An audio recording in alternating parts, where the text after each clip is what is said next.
ബഹുമാനപ്പെട്ട FM. Sir, 2025-2026 വർഷത്തേക്കുള്ള കേരള സംസ്ഥാനത്തിൻ്റെ ബഡ്ജറ്റ് സംബന്ധിച്ച് ഉള്ള ചർച്ചകൾ അവസാനിപ്പിച്ചുകൊണ്ടാണ് നമ്മൾ ഇപ്പോൾ മറുപടിയിലേക്ക് കടക്കുന്നത്.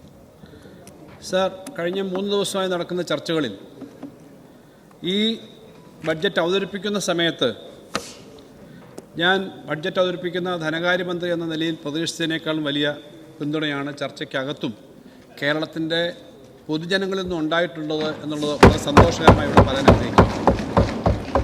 സാർ, ബഹുമാനപ്പെട്ട പ്രതിപക്ഷ നേതാവ് പറഞ്ഞ് അവസാനിപ്പിച്ചത് ചരിത്രത്തിൽ ഇടം പിടിക്കുന്ന തരത്തിലേക്ക് എന്തോ വലിയ കടവും ബാധ്യതയും ഒക്കെ ഉണ്ടാക്കുന്ന, അല്ലെങ്കിൽ കേരളത്തിന് പറ്റാത്ത ഒരു ബഡ്ജറ്റ് എന്ന നിലയിലാണല്ലോ അദ്ദേഹം ധാരാളം പ്രതിപക്ഷ ധർമ്മം അങ്ങനെ എന്തിനേയും അങ്ങനെ പറയുക എന്നുള്ള ധാരണയിലാണ് അദ്ദേഹം പറഞ്ഞ് അവസാനിപ്പിച്ചത്.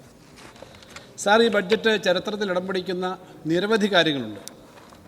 അതിനകത്ത് ഏറ്റവും പ്രധാനം എനിക്ക് ആദ്യം പറയാനുള്ളത്, ബഡ്ജറ്റ് പ്രസംഗത്തിൻ്റെ ഭാഗമായി അതിനകത്ത് ഉൾപ്പെടുത്തിയിരുന്നില്ല എങ്കിലും അത് ഈ സഭയുടെ അറിവിലേക്ക് വേണ്ടി പറയുകയാണ്. ചരിത്രത്തിലാദ്യമായി കേരളത്തിൻ്റെ വരുമാനവും ചെലവും 2 ട്രില്യൺ എന്ന് പറഞ്ഞാൽ 2 ലക്ഷം കടക്കുന്ന കണക്കിലേക്ക് വരികയാണ്. ഇതുവരെ 2 ലക്ഷം കോടി 2 ട്രില്യൺ എന്ന നിലയിലേക്ക് വരികയാണ്. സർ, നമ്മുടെ കണക്കനുസരിച്ച് ഏറ്റവും കൂടുതൽ സഭയിൽ അവതരിപ്പിച്ച അഡീഷണൽ കണക്കോട് ചേരുമ്പോൾ 2,354 കോടി രൂപ എന്ന നിലയിലേക്ക് നമ്മുടെ ഈ ബഡ്ജറ്റിൻ്റെ സൈസ് വരികയാണ്. സർ, അത് വളരെ വലിയ ഒരു കാര്യമാണ്. കാരണം നേരത്തെ പറഞ്ഞതുപോലെ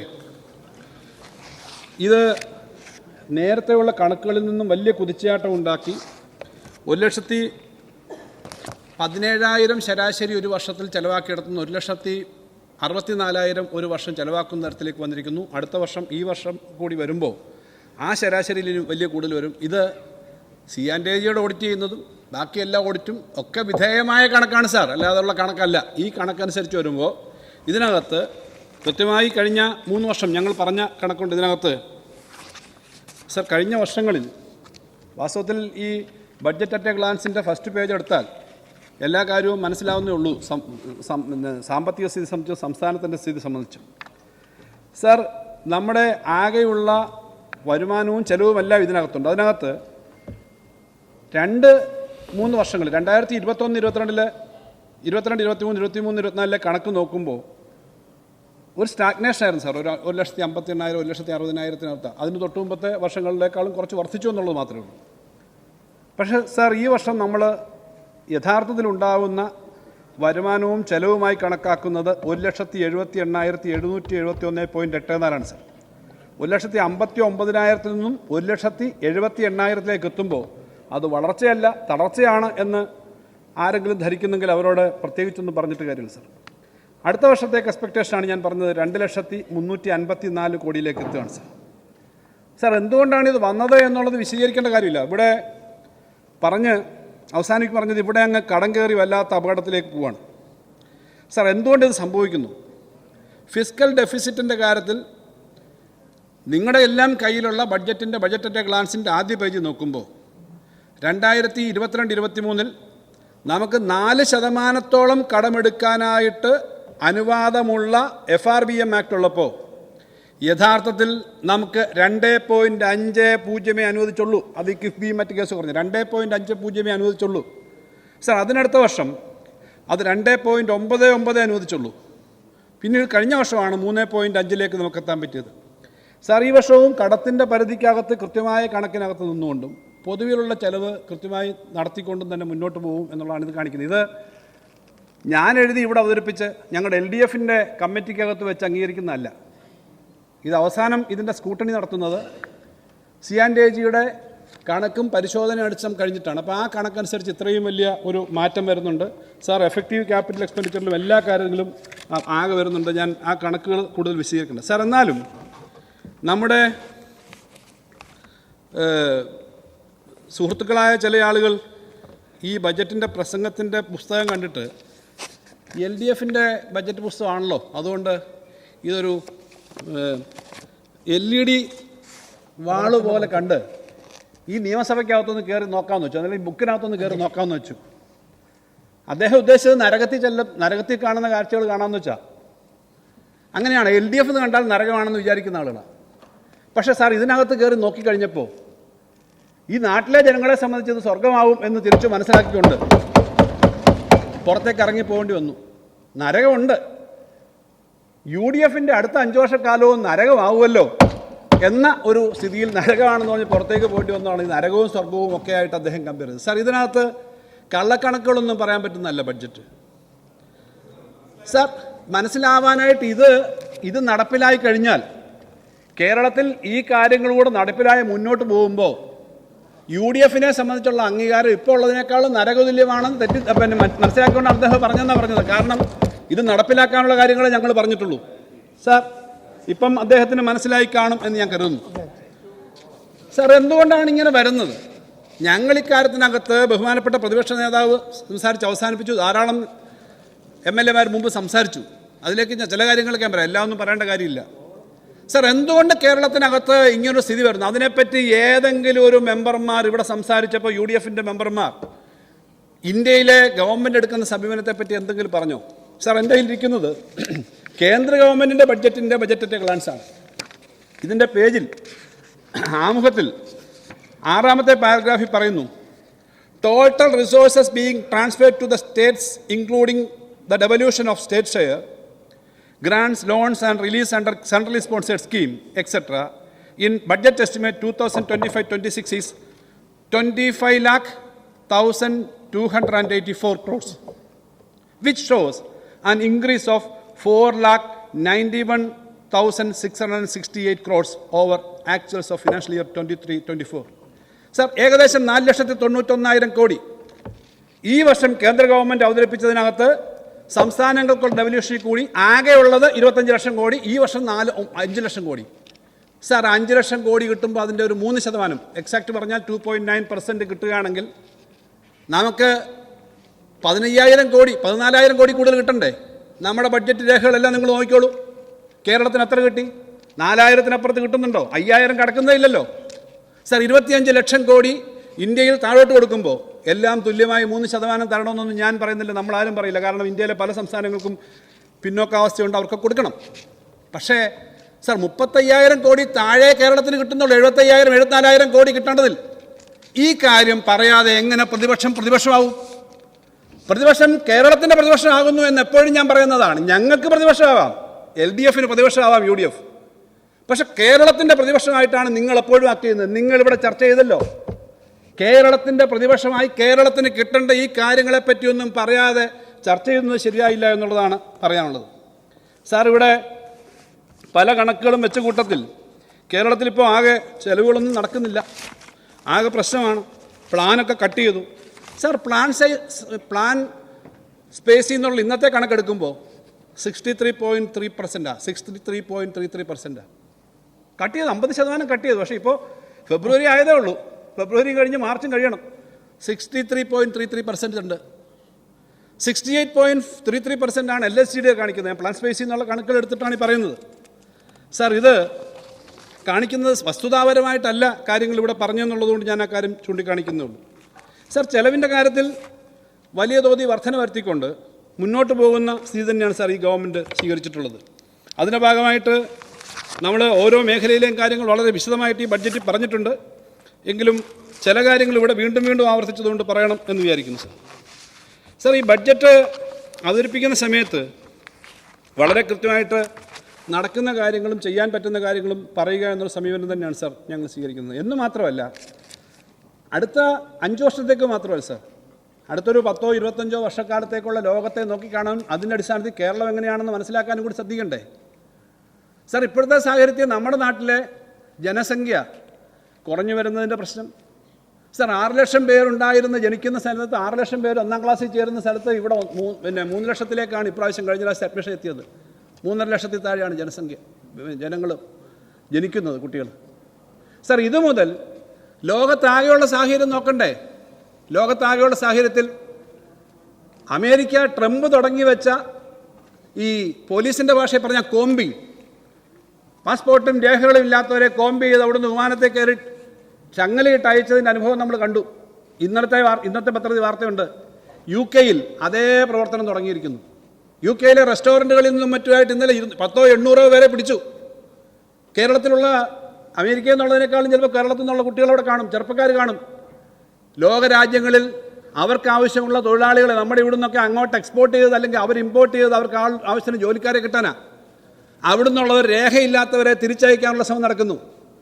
ഇന്ത്യ എന്ന് പറഞ്ഞ മഹത്തായ ഒരു രാജ്യം, അതിനകത്ത് കേരളം എന്ന് പറയുന്ന വളരെ ചരിത്രമുള്ള ഒരു സംസ്ഥാനം, ഒരു പ്രദേശം. ആ പ്രദേശത്തെ കുട്ടികളെ, ചെറുപ്പക്കാരെ, ഭാവിയെ എങ്ങനെ കൂടുതൽ ശക്തമാക്കാം, എങ്ങനെ കേരളത്തെ കൂടുതൽ സാമ്പത്തികമായി മുന്നോട്ട് കൊണ്ടുവരാം, കൂടുതൽ തൊഴിലവസരം ഉണ്ടാക്കാം, കേരളത്തിൻ്റെ കാർഷിക മേഖലയും വിദ്യാഭ്യാസ മേഖലയും ആരോഗ്യ മേഖലയും ഒക്കെ ഉപയോഗിച്ചുകൊണ്ട് എങ്ങനെ കേരളത്തെ മുന്നോട്ട് കൊണ്ടുപോകാം എന്നുള്ള കാര്യം തന്നെ ഈ ബഡ്ജറ്റിൽ പറഞ്ഞിട്ടുള്ളത്. അതിന് വിവിധ മേഖലകളെ പറ്റി പറഞ്ഞിട്ടുള്ളതും ചെയ്തുകൊണ്ടിരിക്കുന്നതായ കാര്യങ്ങൾ കൂടുതൽ ശക്തിപ്പെടുത്തുന്ന കണക്കുകളും കാര്യങ്ങളും ഇതിൽ പറഞ്ഞിട്ടുള്ളത്. സർ, ഇതിനകത്ത് അമിതമായ അവകാശവാദങ്ങൾ പറഞ്ഞിട്ടില്ല എന്ന് മാത്രമല്ല, എല്ലാ കാര്യങ്ങളും പറഞ്ഞിട്ടില്ല സർ.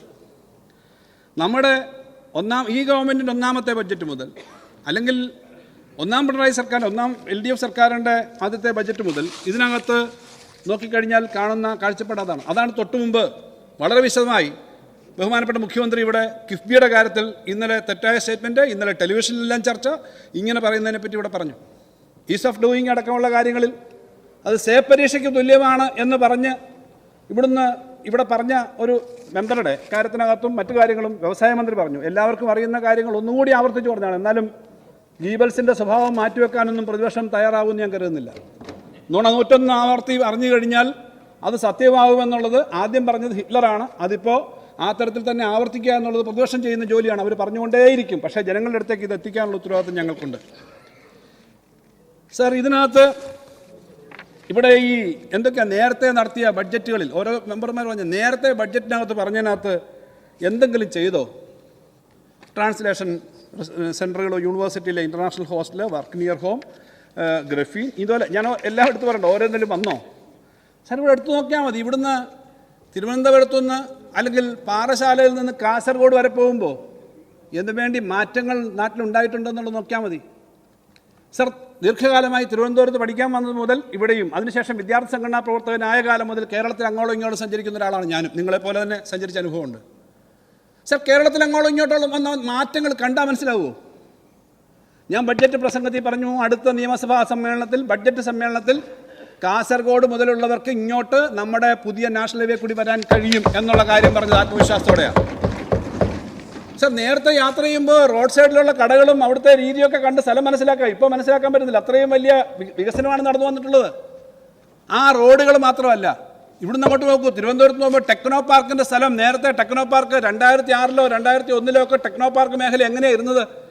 ശരിക്കും ഒരു ചതുപ്പ്, അവിടെ ആൾ പോകാൻ പറ്റാത്ത ഒരു പാലം ഇടയ്ക്ക് എല്ലിയോട് ഓവർബ്രിഡ്ജ് വന്നില്ല, ആ സ്ഥലത്തോട്ട് ആൾ പോകുമായിരുന്നില്ല. ഇപ്പോഴോ യൂറോപ്യൻ സിറ്റികളെക്കാളും മെച്ചപ്പെട്ട തരത്തിലേക്കുള്ള സ്ഥലമായി അവിടെ മാറിയിരിക്കുന്നു.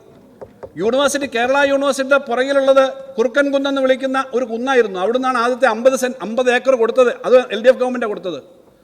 അവിടെയാണ് ടെക്നോ പാർക്ക് തുടങ്ങിയത്. ഇപ്പോൾ ടെക്നോ പാർക്ക് അവിടെ മാത്രമല്ല, 500 ഏക്കർ അതിന് ടെക്നോ സിറ്റി വന്നു. 1.25 ലക്ഷം ആളുകൾ വർക്ക് ചെയ്യുന്ന സ്ഥലമാണ് ഇവിടെ. അതിനുശേഷം ഇപ്പോൾ 4th ഫേസ് നടക്കുന്നു. ആറ്റിങ്ങൽ വരെ ഏകദേശം എത്തിക്കഴിഞ്ഞു. അവിടെ നമുക്കതിനെ മനസ്സിലാവാത്ത തരത്തിലുള്ള ഡെവലപ്മെൻറ്റാണ്. അവിടെ ഡിജിറ്റൽ യൂണിവേഴ്സിറ്റി ഇവിടെ പറഞ്ഞല്ലോ, graphene centre, digital science park, അവിടെ കൈരളി ചിപ്പ് എന്ന് പറയുന്ന AI ചിപ്പ് ആദ്യം ഡെവലപ്പ് ചെയ്ത സ്റ്റേറ്റുകളിലൊന്നാണ്, യൂണിവേഴ്സിറ്റികളിലൊന്നാണ് നമ്മുടെ ഡിജിറ്റൽ യൂണിവേഴ്സിറ്റി. അടുത്തടുത്ത സ്റ്റെപ്പുകൾ വരികയാണ്. അവിടെ നിന്ന് അങ്ങോട്ട് പോയി കഴിഞ്ഞാൽ, കൊല്ലത്തേക്ക് എത്തിക്കഴിഞ്ഞാൽ, അവിടെ ആലപ്പുഴയ്ക്ക് പോയാൽ, MC റോഡിൽ കൂടി പോയാൽ, അങ്ങ് എറണാകുളവും കാസർഗോഡ് വരെ എവിടെയാണ് ആ ഡെവലപ്മെൻറ്റ് വരാത്തത്? പശ്ചാത്തല സൗകര്യങ്ങളിൽ വലിയ വ്യത്യാസം. സ്കൂളുകളുടെ കാര്യം മുതൽ ഏറ്റവും നല്ല സ്കൂളുകൾ, കോളേജുകൾ, ഈ സംവിധാനങ്ങളെല്ലാം വന്നു എന്നുള്ളത് നമുക്ക് കാണാതിരിക്കാൻ പറ്റുമോ? കേരളത്തിൽ ഇന്ത്യയിൽ ഏറ്റവും കൂടുതൽ വിമാനത്താവളങ്ങളുടെ ശരാശരി വിമാനത്താവളങ്ങൾ ഇന്ത്യയെ മാത്രമല്ല, യൂറോപ്പിലെ പല രാജ്യങ്ങളെക്കാളും കൂടുതൽ വിമാനത്താവളങ്ങളുണ്ട് ഇവിടെ. അവിടെ എല്ലാം ആളുകൊണ്ട് യാത്ര ചെയ്യാൻ. ആ തരത്തിലുള്ള സ്ഥലമായിട്ട് അടിസ്ഥാന സൗകര്യത്തിൽ, ഫാക്ടറികളുടെ കാര്യത്തിലും വരുന്നത്. അതുകൊണ്ടാണ് വ്യവസായ വകുപ്പിൻ്റെയും കൃഷി വകുപ്പിൻ്റെയും ഒക്കെ നേട്ടങ്ങൾ പലപ്പോഴും ഇവിടെ അവതരിപ്പിക്കുമ്പോൾ അതിനകത്ത് പറഞ്ഞിട്ടുണ്ടല്ലോ, ലോകത്തെ ഏറ്റവും വലിയ ഈ കൃത്രിമ പല്ല് ഉൽപ്പാദിപ്പിക്കുന്നത് നമ്മുടെ മൂവാറ്റുപുഴയിലെ ഒരു കമ്പനിയാണ്. മൂവാറ്റുപുഴയിൽ അങ്ങനൊരു സാധനം ഉണ്ടെന്ന് മനസ്സിലാക്കാൻ അവിടുന്നുള്ള ബഹുമാനപ്പെട്ട മെമ്പറും തയ്യാറാവണം. ഇതൊക്കെ നടക്കുന്നുണ്ടല്ലോ അവിടെ. അവിടെ മാത്രമല്ല, ഞാനിതിനകത്ത് ഓരോ സ്ഥലത്തെ കാര്യങ്ങളെപ്പറ്റി പറഞ്ഞു. ഞാനിതിനകത്ത് ഒരു 5-6 ചെറുപ്പക്കാരുടെ പേര് പറഞ്ഞു. എനിക്ക് അതിനകത്ത് പലരെയും നേരിട്ടല്ല, ഞാൻ ഓൺലൈനിലും മീറ്റിങ്ങിലും ഒക്കെയാണ്. കാരണം വ്യവസായ രംഗത്ത് എന്ത് വരുത്തണം, പുതിയ മേഖല സ്റ്റാർട്ടപ്പിൽ എന്ത് വേണം, കാർഷിക വ്യവസായികളുണ്ട്, അല്ലാതെ ആധുനിക വ്യവസായം എല്ലാം ഉണ്ട്. സർ, ഉപ്പേരി, വെറും ഏത്തക്ക ഉപ്പേരി ഉണ്ടാക്കുന്ന ഒരു കമ്പനിക്ക് 70 കോടി രൂപ ഷെയർ മാർക്കറ്റിൽ നിന്ന് കിട്ടി. അത് മാവേലിക്കരയിലെ കമ്പനിയാണ്. അരീക്കോടുള്ള കമ്പനി ഇന്റർവെൽ, അവർക്ക് യൂറോപ്പിൽ, അയർലാൻഡിലും ഫിൻലാൻഡിലും ഒക്കെ അവരാണ് അവിടുത്തെ ആളുകൾക്ക് ട്യൂഷൻ ക്ലാസ് എടുക്കുന്ന സംവിധാനം ഇവിടുന്ന് നടത്തുകയാണ്. അരീക്കോട്, മഞ്ചേരിയിൽ, പിന്നെ മണ്ണാർക്കാടുള്ള വ്യവസായ വികസനം പോലും കണ്ടില്ല എന്നാണ്.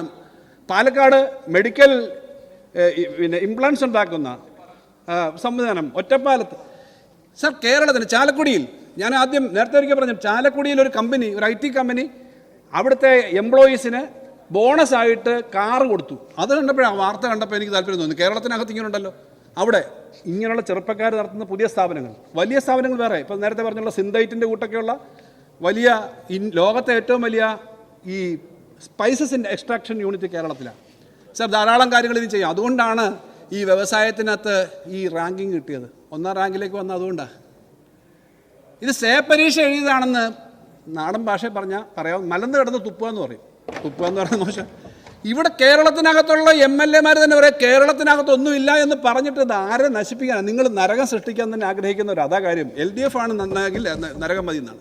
സർ, ഈ തരത്തിൽ ഓരോ സ്ഥലത്തും നമ്മുടെ ഇപ്പോൾ ഞങ്ങളീ പറഞ്ഞ കാര്യങ്ങൾ, ഇപ്പോൾ ഗ്രഫീൻ ഇൻസ്റ്റിറ്റ്യൂട്ട് വന്നു, ന്യൂട്രാസ്യൂട്ടിക്കൽസിൻ്റെ മികവിൻ്റെ കേന്ദ്രം ആരംഭിച്ചു, മൈക്രോബയോം വന്നു, മെഡിക്കൽ ടെക്നോളജി കൺസോർഷ്യം, ആ കൺസോർഷ്യത്തിൻ്റെ ഭാഗമായിട്ട് വന്ന ഡെവലപ്മെൻറ്റ് ഇതൊക്കെ വന്നു കഴിഞ്ഞു. സാർ, വർക്ക് നിയർ ഹോം തുടങ്ങുകയാണ്.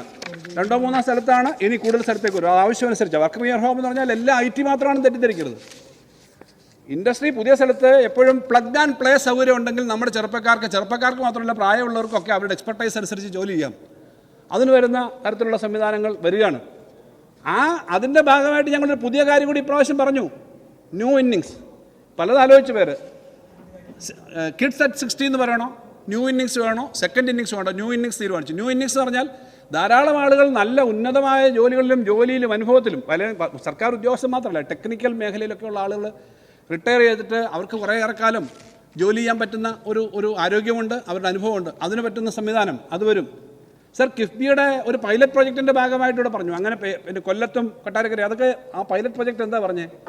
സാർ, സ്ഥലം സർക്കാർ എടുത്തിട്ട് 3 ഇരട്ടി വില കൊടുത്തെടുത്തിട്ട് അതിൽ വ്യവസായം നടത്തുന്നത് പലപ്പോഴും എക്കണോമിക്കലി ഫീസിബിൾ ആവില്ല. അതുകൊണ്ട് സർക്കാരിൻ്റെ കയ്യിൽ സ്ഥലമുള്ള സ്ഥലത്തെ എടുത്തിട്ട് ഏതെങ്കിലും സ്ഥാപനത്തിന്, ഇപ്പം തദ്ദേശ സ്ഥാപനത്തിന് സ്ഥലമുണ്ട്, അല്ലെങ്കിൽ ഒരു വകുപ്പിന് സ്ഥലമുണ്ട്, അതെടുത്തിട്ട് ചെയ്തു കഴിഞ്ഞാൽ പെട്ടെന്ന് ചെയ്യാം. ഈ ലാൻഡ് എടുക്കുന്നതിന് താമസമൊന്നുമില്ല. അങ്ങനെ ചെയ്യുന്ന മോഡൽ ഉൾപ്പെടെ ധാരാളം കാര്യങ്ങൾ അങ്ങനെ വ്യവസായ രംഗത്ത് വരികയാണ്.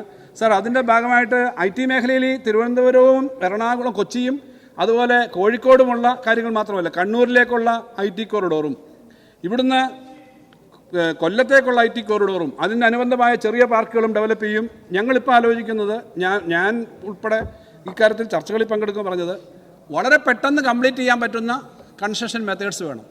ഒരു വർഷം കൊണ്ട് ഒരു 5 നിലയോ 8 നിലയോ ഒക്കെ കംപ്ലീറ്റ് ചെയ്യാൻ പറ്റും. ആ തരത്തിലുള്ള കാര്യങ്ങളിലേക്ക് പോകണം. ആ തരത്തിൽ അത് പൂർത്തീകരിക്കുന്നതിന് വേണ്ടിയിട്ടുള്ള കാര്യങ്ങൾ ഇതിനകത്ത് പറഞ്ഞിട്ടുണ്ട്. സാർ, നമ്മുടെ ഈ വിഴിഞ്ഞത്തിൻ്റെ കാര്യങ്ങളെപ്പറ്റി ഇവിടെ പറഞ്ഞപ്പോൾ വിഴിഞ്ഞം ഞങ്ങൾ കൊണ്ടുവന്നാണെന്നൊക്കെ വീണ്ടും അവകാശവാദം പറഞ്ഞു. ഞാൻ അവകാശവാദം തള്ളുന്നത് ഏതാ? വിഴിഞ്ഞം കൊണ്ടുവന്നതിൻ്റെ കാര്യം അങ്ങനെയാണെങ്കിൽ പറയാം. ഞാൻ അത്രയും പാസിംഗ് റിമാർക്കിൽ പോകാമെന്ന് വെച്ചാൽ, ഈ വിഴിഞ്ഞത്തിൻ്റെ ആദ്യത്തെ സ്റ്റെപ്പ് എടുക്കുന്നത് ആരാ? VS അച്യുതാനന്ദൻ ഗവൺമെൻറ്റാണ്. VS അച്യുതാനന്ദൻ ഗവൺമെൻറ് ടെൻഡർ ചെയ്തു. ശ്രീ AK ആന്റണി കേന്ദ്രത്തിൽ പ്രതിരോധ മന്ത്രി ആയിരിക്കുമ്പോൾ ടെൻഡർ ചെയ്തു.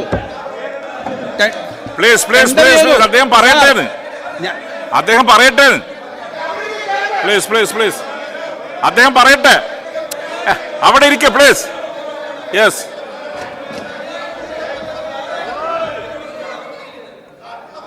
അവിടെ ഇരിക്കെ. കഴിഞ്ഞോ സാർ? ആ വിഴിഞ്ഞവുമായി ഞങ്ങൾ ഇത് ഇരിക്കുന്ന ധാരാളം പേർക്ക് അല്ലാതെ ബന്ധമുണ്ട്. ഈ വിഴിഞ്ഞം പദ്ധതി വേണമെന്ന് ആവശ്യപ്പെട്ടുകൊണ്ട് ഇവിടുത്തെ ബഹുജന പ്രസ്ഥാനം, ഇവിടുത്തെ യുവജന പ്രസ്ഥാനങ്ങൾ ഒക്കെ നടത്തുമ്പോൾ ഞാൻ ഡിവൈഎഫ്ഐയുടെ അഖിലേന്ത്യാ പ്രസിഡന്റ്, ഞങ്ങൾ അവിടെ നടത്തിയ മാർഗം ഞാനും പങ്കെടുത്തിട്ടുണ്ട്. ഇവിടെ ഇരിക്കുന്ന നേതാക്കന്മാരൊക്കെ ഉണ്ട്. എന്തിനാ?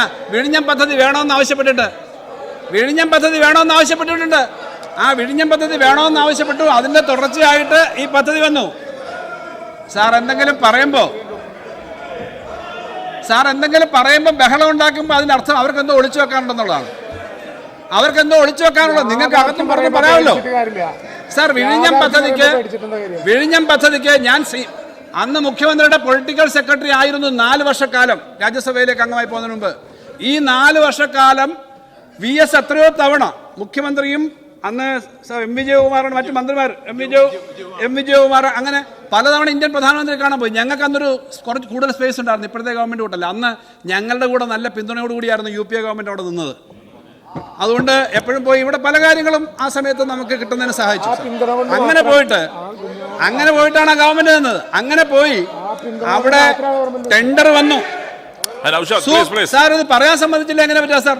സൂം ഡെവലപ്പേഴ്സ് എന്ന് പറയുന്ന കമ്പനിക്ക് ടെൻഡർ വന്നു. വേറെ ലാൻഡോയോ അങ്ങനെ 2 കമ്പനിക്ക് വന്നു. അന്ന് പ്രതിരോധ മന്ത്രി AK ആന്റണിയാണ്. ചൈനീസ് ആന്ധ്രയിലെ ഒരു കമ്പനി ലാൻഡോ, ചൈനയിൽ നിന്നുള്ള ഒരു കമ്പനി ഇവർക്ക് ടെക്നിക്കൽ എക്സ്പെർട്ടൈസ് കൊടുക്കുന്നു എന്നുള്ളതുകൊണ്ട് പ്രതിരോധ വകുപ്പിന്റെ സാങ്ഷൻ കിട്ടിയില്ല. പ്രതിരോധ മന്ത്രി തന്നെ തവണ കാണാൻ പോയി. അദ്ദേഹം പോയി. ഞാൻ അതിൻ്റെ ഒന്നും വിവാദത്തിന് പോകാനല്ല. പക്ഷേ അന്ന് അതിൻ്റെ ഡീറ്റെയിൽസ് എടുത്തു. 1500 ഏക്കറില്ല നോട്ടിഫൈ ചെയ്തു. അന്ന് അവിടെ വലിയൊരു സമരം ഉണ്ടായി. ഈ ഭൂമി എടുക്കരുതെന്ന് പറഞ്ഞ് അന്നത്തെ യൂത്ത് കോൺഗ്രസ്സുകാരൊക്കെ സമരം ചെയ്തതുകൊണ്ട് എല്ലാവരും സമരം ചെയ്തു. നാട്ടുകാർ അവിടെ ചെന്നിട്ട് അങ്ങനെ 500 ഏക്കറായിട്ട് ചുരുക്കി. ഇങ്ങനെ വലിയൊരു ചരിത്രമുണ്ട്. അതുകൊണ്ട് അന്നത് തുടങ്ങാൻ ടെൻഡർ വരെ ചെയ്തിട്ട് തുടങ്ങാൻ സമ്മതിച്ചില്ല. പോട്ടെ, അതിനുശേഷം അത് വന്നു. സാർ ഏട്ടിലെ പശു എവിടെയും പുല്ല് തിന്നിട്ടില്ല. സാർ ഏട്ടിലെ പശു എവിടെയും പുല്ല് തിന്നിട്ടില്ല. ഏട്ടിലെ പശു പുല്ല് തിന്നില്ല. സാർ ഈ പശുവിനെ വരയ്ക്കല്ല സാർ. ഈ പശുവിനെ നാട്ടിലിറക്കി പുല്ല് മേയ്ക്കാൻ കൊണ്ടുപോകണമെങ്കിൽ തൻ്റെ ഇടവേണം. ആ തൻ്റെ ഇടമുള്ള സർക്കാരായതുകൊണ്ടാണ് വിഴിഞ്ഞം വന്നേ. അങ്ങനെ ഒരു സർക്കാർ വന്നുകൊണ്ടാണ് ഇവിടെ ഇപ്പോൾ LDF സർക്കാർ വന്നുകൊണ്ട്. അവിടെ വന്നപ്പോഴോ സാർ എന്തൊക്കെ തടസ്സമാണ്. ഞങ്ങള് പറഞ്ഞ ആരോപണങ്ങളൊന്നും പിന്നോട്ട് പോകുന്നില്ല. അതൊക്കെ അവിടെ നിൽക്കട്ടെ. ആരോപണങ്ങളൊന്നും മുന്നോട്ട് പോകുന്നില്ല. പക്ഷേ വികസന കാര്യങ്ങൾക്ക് തടസ്സം വേണ്ട എന്നുള്ള സമീപനം തന്നെയാണ്. പക്ഷേ അത് വന്നു കഴിഞ്ഞപ്പോൾ സാർ ഈ സമീപനം തന്നെയാണ് സത്യം പറയുന്ന സമീപനമാണ്. നിങ്ങൾക്ക് തർക്കിക്കാമല്ലോ സാർ. അതിനുശേഷം ഇവിടെ വന്നു. ഇത് നിർമ്മിക്കാൻ വേണ്ടിയിട്ടുള്ള കരാറിനകത്ത് സാർ 8500 കോടി രൂപയാണ് സാർ ആകെ അതിന്റെ നിർമ്മാണ ചെലവ്. 2200 കോടിയേ ഉള്ളൂ കൺസ്ട്രക്ഷൻ തരുന്നത്. 850 കോടി. ശ്രീ വിഷ്ണു പ്ലീസ് അവിടെ ഇരിക്കെ. ശ്രീ വിഷ്ണു പ്ലീസ്. അന്ന് ശ്രീ വിഷ്ണു അവിടെ ഇരിക്കെ. ശ്രീ വിഷ്ണു പ്ലീസ്. ടെൻഡർ ചെയ്തില്ല എന്ന് പറഞ്ഞില്ലല്ലോ. ടെൻഡർ ചെയ്തു. നീങ്ങുന്നുണ്ടായിരുന്നില്ല. ടെൻഡർ ചെയ്തു, നീങ്ങുന്നുണ്ടായിരുന്നില്ല. രേഖകളുണ്ടല്ലോ, എല്ലാ രേഖകളുണ്ട്.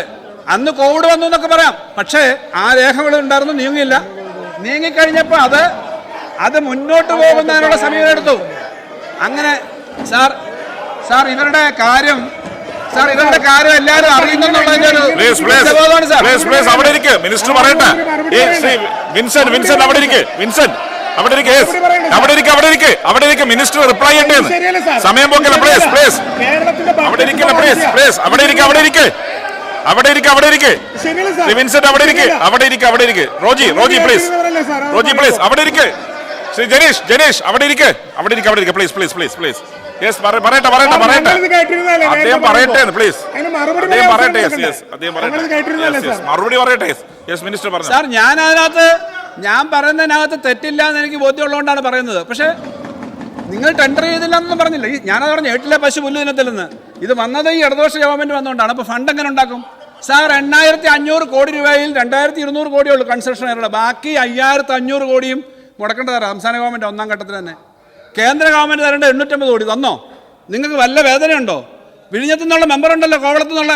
നിങ്ങൾക്ക് വല്ല വേദന തോന്നിയോ അവർ തരാത്തതിന്? നിങ്ങൾക്ക് വല്ല വേദന തോന്നിയോ? അവർ തന്നില്ലല്ലോ. മിനിസ്റ്റർ നിങ്ങൾ തന്നെ ബഹളം ഉണ്ടാക്കല്ല. മിനിസ്റ്റർ പറയട്ടെ പ്ലീസ്. സാർ നമ്മുടെ എല്ലാ അഭിമാനമാണ് വിഴിഞ്ഞം. നമ്മുടെ ഇവിടെ ചർച്ച ചെയ്ത ഒരു മെമ്പർ, ഇവിടെ ചർച്ച ചെയ്ത 1-2 മെമ്പർമാർ പറഞ്ഞു വിഴിഞ്ഞം ഞങ്ങളുടെ കുഞ്ഞാന്ന് പറഞ്ഞു. അതുകൊണ്ടാണ് ഞാൻ ഇത്രയും മറുപടി പറഞ്ഞത്. വിഴിഞ്ഞം ഞങ്ങളുടെ കുഞ്ഞാന്ന് പറഞ്ഞല്ലോ നേരത്തെ. അന്നേരം ഞങ്ങളൊന്നും ബഹളം ഉണ്ടാക്കിയില്ലോ. അതിന് മറുപടി പറയണ്ടേ? അപ്പോൾ ഇപ്പോൾ ഇത് 5500 കോടി മാത്രമല്ല സാർ. 2028 വിഴിഞ്ഞത്തിൻ്റെ എല്ലാ ഘട്ടങ്ങളും പൂർത്തീകരിക്കും. ബാക്കി പണം വേണ്ടത് ഞങ്ങൾ കൊടുക്കും. ഇത്രയും ഇവിടെ ഈ കണക്ക് കാണിച്ചല്ലോ. ഈ പണം തരാത്തതിൽ ഈ പണം ഞങ്ങൾ എടുക്കുന്നിടത്ത് 2500-3000 കോടി അധികം ഇപ്പോൾ കടമെടുത്തിട്ട് കൂടിയാണ് ആ വിഴിഞ്ഞത്തിന് പണം കൊടുക്കുന്നത്. KFC ഉൾപ്പെടെ ആ പണം കിട്ടുന്നതിന് KFC ഉൾപ്പെടെ പ്രത്യേകം ഗ്യാരണ്ടി പണം കൊടുത്തിട്ടാണ് ഒന്നാം ഘട്ടം പൂർത്തീകരിക്കുന്നത്. സാർ, അത് വന്നു എന്നുള്ളത് നമുക്കെല്ലാം സന്തോഷിക്കാം. ആരുടെയെന്ന് അങ്ങോട്ടും ഇങ്ങോട്ടും അവകാശവാദം വേണ്ട. അവകാശവാദം പറഞ്ഞതുകൊണ്ടാണ് ഇത്രയും പറയേണ്ടി വന്നത്. നമുക്കത് കേരളത്തിൻ്റെ പൊതുവായ കാര്യമായിട്ട് കൊണ്ടുപോകാം. പക്ഷേ ഇവിടെ അവകാശവാദം പറഞ്ഞ ആളുകൾ അത് പറഞ്ഞതുകൊണ്ട് പറയാതിരിക്കാൻ പറ്റില്ല. സാർ, എന്തായാലും വിഴിഞ്ഞം നമ്മളെ സംബന്ധിച്ച് എന്തുകൊണ്ടാണ് വിഴിഞ്ഞം ഇവിടെ പറഞ്ഞല്ലോ ഒരാൾ, ഞങ്ങളുടെ പദ്ധതിയുടെ ഉള്ളല്ലോ നിങ്ങൾക്ക് കവർ പേജ് അടിക്കാൻ എന്ന് പറഞ്ഞല്ലോ ചർച്ചയിലെ. അപ്പോൾ അന്നേരം വേദനിക്കണ്ടേ? ഞങ്ങളുടെ പദ്ധതി എടുത്താണല്ലോ കവർ പേജ് അടിച്ചതെന്നാണല്ലോ പറഞ്ഞേ. ഞങ്ങൾ ഈ കവർ പേജ് അതെ വിഴിഞ്ഞം കല്ലിട്ടു എന്നുള്ള സത്യ. അതുകൊണ്ടാണ് ഞാൻ കണ്ണൂർ എയർപോർട്ടിൻ്റെ കാര്യം പറയേണ്ടി വന്നേ. പോട്ടെ. അപ്പോൾ അതുകൊണ്ട് സാർ, ഇത് നമുക്ക് ഈ വിഴിഞ്ഞം എന്ന് പറയുന്നത് നമുക്ക് ഒരുമിച്ച് വളരെ നന്നായിട്ട് മുന്നോട്ട് കൊണ്ടുപോകണം.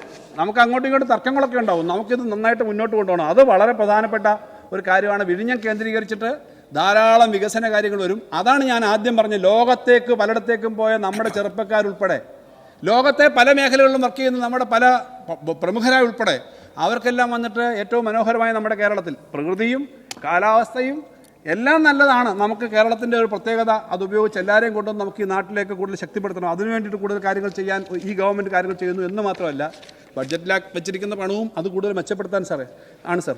അതിൻ്റെ ഭാഗമായിട്ട് ഇപ്പോൾ എത്തനോളിൻ്റെ കാര്യം പറഞ്ഞു, ഗ്രീൻ ഹൈഡ്രജൻ വാലിയുടെ കാര്യം പറഞ്ഞു, പുതിയ ധാരാളം വ്യവസായങ്ങൾ ഇതിൽ പറഞ്ഞിട്ടുണ്ട് സാർ. ഇപ്പോൾ GPU ക്ലസ്റ്റർ ഇവിടെ ബഹുമാനപ്പെട്ട ശ്രീ മോൻസ് ജോസഫ് പറഞ്ഞു AI പറ്റി വല്ല ധാരണയും നമുക്ക് വേണം. AIയുടെയൊക്കെ ആദ്യ ധാരണ കഴിഞ്ഞ് ലോകത്തെ ഏറ്റവും പ്രധാനപ്പെട്ട കാര്യമാണ് ഈ GPU ക്ലസ്റ്റർ. കാരണം GPU അത് ഇപ്പോൾ ഏറ്റവും കൂടുതൽ ചർച്ച വന്നതാണല്ലോ. ഇപ്പോൾ ഓപ്പൺ AIയുടെ കാര്യം, ഇപ്പോൾ ഡീപ് സീക്കിൻ്റെ കാര്യം, ചൈനീസ് AI പുതിയ ഡീപ് സീക്കിൻ്റെ കാര്യം, ഇപ്പോൾ അതുപോലെ പുതിയ ഒരു മേഖലയാണ്. ഇപ്പോൾ നമ്മളത് ഇത് വളരെ കൂടിയ കപ്പാസിറ്റിയുള്ള പ്രോസസ്സേഴ്സാണ്, ഗ്രാഫിക് പ്രോസസ്സിംഗ് യൂണിറ്റാണ്. അപ്പോൾ കളക്റ്റീവായിട്ട് അതെങ്ങനെ കൊണ്ടുവന്നിട്ട് അതിൻ്റെ ചുറ്റുപാടും വലിയൊരു എക്കോസിസ്റ്റം ഡെവലപ്പ് ചെയ്യാൻ ഏറ്റവും ലേറ്റസ്റ്റായ കഴിഞ്ഞ 2-3 ആഴ്ചക്കകം ലോകത്ത് ഏറ്റവും കൂടുതൽ ചർച്ച ചെയ്യപ്പെട്ട് വന്ന കാര്യം ഉൾപ്പെടെ നമ്മുടെ പദ്ധതി നമ്മൾ പറഞ്ഞിരിക്കുക. നമുക്ക് അവിടെയൊക്കെ വർക്ക് ചെയ്യാൻ നമ്മുടെ ചെറുപ്പക്കാരുണ്ട് ഈ കൊണ്ടുവരാൻ. നമ്മുടെ ഇവിടുന്ന് ആദ്യമായി കേൾക്കുകയല്ല, നമുക്കിതിലൊക്കെ വർക്ക് ചെയ്യാൻ ആളുണ്ട് കേരളീയർ. അപ്പോൾ GPU ക്ലസ്റ്ററിൻ്റെ കാര്യത്തിൽ, അതുപോലെ GCCയുടെ കാര്യത്തിൽ,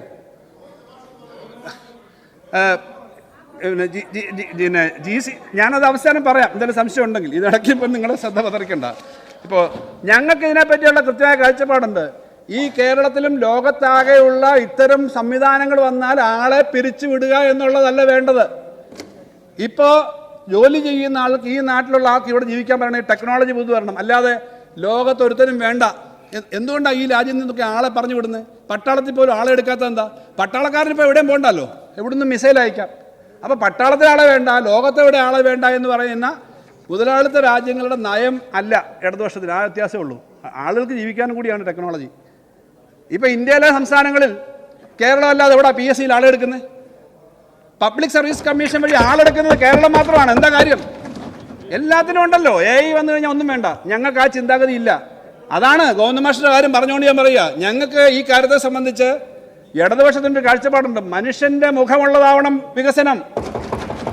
ട്രംപിൻ്റെ നയമാണ് നല്ലതെന്ന് പറയുന്നതല്ല, മനുഷ്യൻ്റെ മുഖമുള്ളതാവണം നയം. അതുകൊണ്ട് ഈ ടെക്നോളജി എല്ലാം വരണം, ലേറ്റസ്റ്റ് ടെക്നോളജി വേണം. ആ ലേറ്റസ്റ്റ് ടെക്നോളജി എല്ലാ മേഖലയിലും നടപ്പിലാക്കുന്ന സർക്കാരാണ്. ഇവിടെ ഇതിനകത്ത് പറഞ്ഞല്ലോ, ഇപ്പോൾ റവന്യൂ ഏറ്റവും പഴയ വകുപ്പാണ്. റവന്യൂവിൻ്റെ ഭൂരേഖ ഡിജിറ്റലൈസ് ചെയ്തത് ഇന്ത്യയിൽ 1ാം സ്ഥാനമാണ്. AI മാത്രമല്ല, ഡിജിറ്റലൈസേഷൻ്റെ കാര്യത്തിൽ, പുതിയ കാര്യങ്ങൾ ചെയ്യുന്ന കാര്യത്തിൽ, നിയമസഭയുടെ കാര്യത്തിൽ തന്നെ നമ്മുടെ ഡിജിറ്റലൈസേഷൻ. കഴിഞ്ഞ ദിവസം ഇവിടെ ഒറീസ എന്നുള്ള ഡെലിഗേഷൻ വന്നപ്പോൾ ഞാനും ഉണ്ടായിരുന്നു. എൻ്റെ ഒരു സുഹൃത്തു കൂടിയാണ് അവിടുത്തെ PSC ചെയർമാൻ, അവിടുത്തെ പഴയ ഫിനാൻസ് മിനിസ്റ്റർ. അവർ ഇവിടുത്തെ ഈ സംവിധാനവും ഇതെല്ലാം കണ്ടിട്ട് വളരെ ഇമ്പ്രസ്ഡ് ആയിട്ടാണ് പോയത്. നമ്മൾ ഈ കാര്യത്തിനകത്തൊക്കെ സാങ്കേതിക കാര്യങ്ങളെല്ലാം അങ്ങനെ ഉപയോഗിച്ച് പോകാമെന്നുള്ളൂ. അപ്പോൾ അതുകൊണ്ട് സാർ, ഇതുപോലുള്ള ഡെവലപ്മെൻറ്റ് ധാരാളം കാര്യങ്ങൾ ഉള്ളപ്പോൾ ആവശ്യമില്ലാതെ കുറ്റപ്പെടുത്തിക്കൊണ്ടിരിക്കുമ്പോഴത്തേക്ക് കാര്യങ്ങൾ പറയാതിരിക്കാൻ പറ്റുമോ? സാറ്, ഇവിടെ നമ്മൾ ഇതിൻ്റെ ഭാഗമായിട്ട് എത്രയെത്ര കാര്യങ്ങളാണ് നമ്മൾ ചെയ്തത്. ഇപ്പോൾ ഈ ബഡ്ജറ്റിൽ തന്നെ പറഞ്ഞേക്കുന്ന കാര്യങ്ങളിൽ വെസ്റ്റ് കോസ്റ്റ് കനാലിൻ്റെ സൈഡിലുള്ള ഡെവലപ്മെൻറ്റ്. സാർ, കേരളത്തിൻ്റെ വെസ്റ്റ് കോസ്റ്റ് കനാലിൻ്റെ സൈഡിൽ പ്രധാനപ്പെട്ട കുറേ സ്ഥലം എടുക്കും. അത് തിരുവനന്തപുരം മുതൽ കൊല്ലം വരെയുള്ള കാര്യം പറഞ്ഞു, കോഴിക്കോട് മുതൽ അങ്ങോട്ടുള്ള സ്ഥലത്തിൻ്റെ ആ സ്ഥലത്തൊക്കെ സ്ഥലം എടുത്തിട്ട് അവിടെ ഡെവലപ്മെൻറ്റിൻ്റെ കാര്യം പറഞ്ഞു. പുതിയ ചില സിറ്റീസ് അവിടെ വരികയാണ്. സാർ, ഗ്ലോബൽ കേപ്പബിലിറ്റി സെൻറ്റേഴ്സ് ഇതേപോലെ തന്നെയാണ്.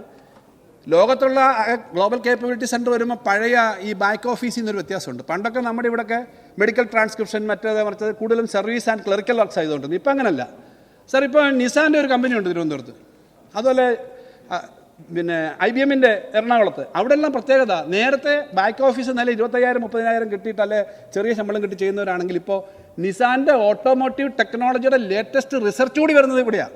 ഇങ്ങനെ ഓരോ സ്ഥാപനങ്ങൾ വരും. അതുകൊണ്ടാണ് ഈ ഗ്ലോബൽ കേപ്പബിലിറ്റി സെൻറ്റർ വന്നാലാണ് ഹൈ നെറ്റ്വർത്ത് ആയിട്ടുള്ള വ്യവസായങ്ങൾ വരും, കൂടുതൽ അങ്ങനെയുള്ള ആൾ വന്ന് ജോലി ചെയ്യും. അങ്ങനെയുള്ള ഗ്ലോബൽ കേപ്പബിലിറ്റി സെൻറ്ററുകൾ ഇവിടേക്ക് വരാൻ വേണ്ടിയിട്ടുള്ള പ്രത്യേക പദ്ധതി നമ്മളിപ്പം ആലോചിക്കുന്നുണ്ട് സാർ.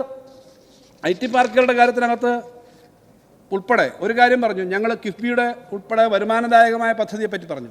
സാർ, ഇപ്പോൾ ഞങ്ങൾ 2 മോഡൽ പറഞ്ഞത് വിജയിക്കുകയാണെങ്കിൽ നിങ്ങളുടെ ഓരോ മണ്ഡലത്തിലും മാറ്റിവെക്കില്ല, റവന്യൂ ഉണ്ടാക്കുന്നതാണ്. കാരണം മാർക്കറ്റ് ആവാം, തിയേറ്റർ ആവാം, അതുപോലെ കൊമേഴ്സ്യൽ കോംപ്ലക്സസ് ആവാം. 100 സ്ഥലത്ത് ഇത് റോൾ ഔട്ട് ചെയ്യും. 100 സ്ഥലത്ത്. അതിപ്പോൾ ഏത് സ്ഥലമായിക്കോട്ടെ, അങ്കമാലി ആയിക്കോട്ടെ, പരവൂർ ആയിക്കോട്ടെ, കോട്ടയം ആയിക്കോട്ടെ, കൊല്ലം ആയിക്കോട്ടെ, ഏത് മണ്ഡലമാണെന്നുള്ള പ്രശ്നമൊന്നുമില്ല. അത്തരം 100 സെൻറ്ററുകൾ വരും. അപ്പോൾ അങ്ങനത്തെ സെൻറ്ററുകൾ കൊണ്ടുവരിക എന്നുള്ളതിനകത്ത് നമ്മൾ പറഞ്ഞിട്ടുണ്ട്. സാർ, ബയോ എത്തനോളിൻ്റെ കാര്യം വളരെ സീരിയസ് ആയിട്ട് പറഞ്ഞതാണത്. ഇപ്പോൾ എത്തനോൾ എന്ന് പറഞ്ഞാൽ ഉടൻ തന്നെ അതിനെതിരായിട്ട് പറയുന്ന ആളുകളൊക്കെ ഉണ്ട്. സാർ, ഫ്യൂവലിൻ്റെ കാര്യത്തിനകത്ത് 25-30% എത്തനോൾ ചേർക്കണമെന്ന നിയമം ഇന്ത്യ ഗവൺമെൻറ് എടുത്തു. അപ്പോൾ നമുക്ക് വില കുറഞ്ഞ എത്തനോൾ എന്ന് പറഞ്ഞാൽ നമുക്ക് 80 രൂപയിൽ കൂടുതലായാൽ മുതലാവില്ല. അപ്പോൾ വില കുറഞ്ഞ കമേഴ്ഷ്യലി കുറച്ചുകൂടെ പറ്റുന്ന എത്തനോൾ വന്നാൽ ഇന്ന് കേരളത്തിലായ റബ്ബറിൽ നിന്ന് കിട്ടുന്ന വരുമാനം 12,000-14,000 കോടിയാണ്, ഫുൾ ടാപ്പിംഗ് ഒക്കെ ഉണ്ടെങ്കിൽ. അതിൻ്റെ പകുതിയിലധികം നമുക്ക് എത്തനോൾ ഉണ്ടാക്കാൻ പറ്റും, പ്രൊവൈഡഡ്. ഒറ്റ കാര്യമുള്ളൂ, ഇതിൻ്റെ ചിലവ് നമുക്ക് കൊമേഴ്ഷ്യലി ഫീസിബിൾ ആയിരിക്കണം. ഒരു 60-70 രൂപയ്ക്ക് അടുത്തേക്ക് എത്തിക്കാൻ പറ്റണം, 60 രൂപയ്ക്കെങ്കിലും അടുത്ത് എത്തിക്കാൻ പറ്റണം. അതിനകത്തുള്ള കാര്യം ഇതിനകത്ത് പറഞ്ഞിട്ടുണ്ട്. അതിൻ്റെ റിസർച്ചും ഫണ്ടും വെച്ചിട്ടുണ്ട് സാർ.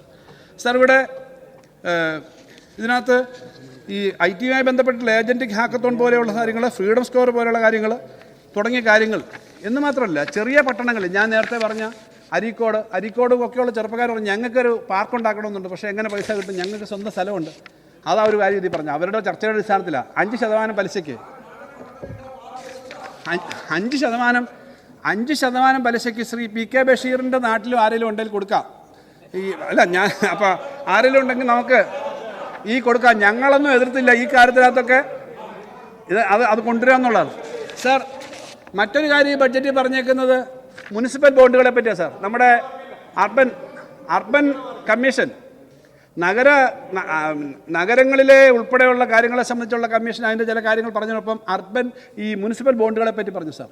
നമ്മുടെ മുനിസിപ്പാലിറ്റികൾക്ക് ഇപ്പോൾ നമ്മുടെ സംസ്ഥാന പ്ലാനിൻ്റെ 1/3 ഏകദേശം കൊടുക്കുന്ന നമ്മുടെ തദ്ദേശ സ്വയംഭരണ സ്ഥാപനങ്ങൾ കുറച്ചുകൂടി വാല്യൂ ഇൻക്രീസ് ചെയ്യുന്ന തരത്തിലൊക്കെ ചില പദ്ധതികൾ നടപ്പിലാക്കാൻ പറ്റും. ഇപ്പോൾ തിരുവനന്തപുരം കോർപ്പറേഷനോ കൊച്ചിയോ കോഴിക്കോടൊക്കെ വിചാരിച്ചാൽ അവരുടെ എക്കണോമിക് ഫീസിബിലിറ്റി വെച്ച് അല്ലെങ്കിൽ മറ്റ് കോർപ്പറേഷൻ നല്ല മുനിസിപ്പാലിറ്റി വിചാരിച്ചാൽ അവർ കുറച്ച് ബോണ്ട് ഇഷ്യൂ ചെയ്യാം, റിട്ടേൺ കിട്ടണമെന്നേ ഉള്ളൂ.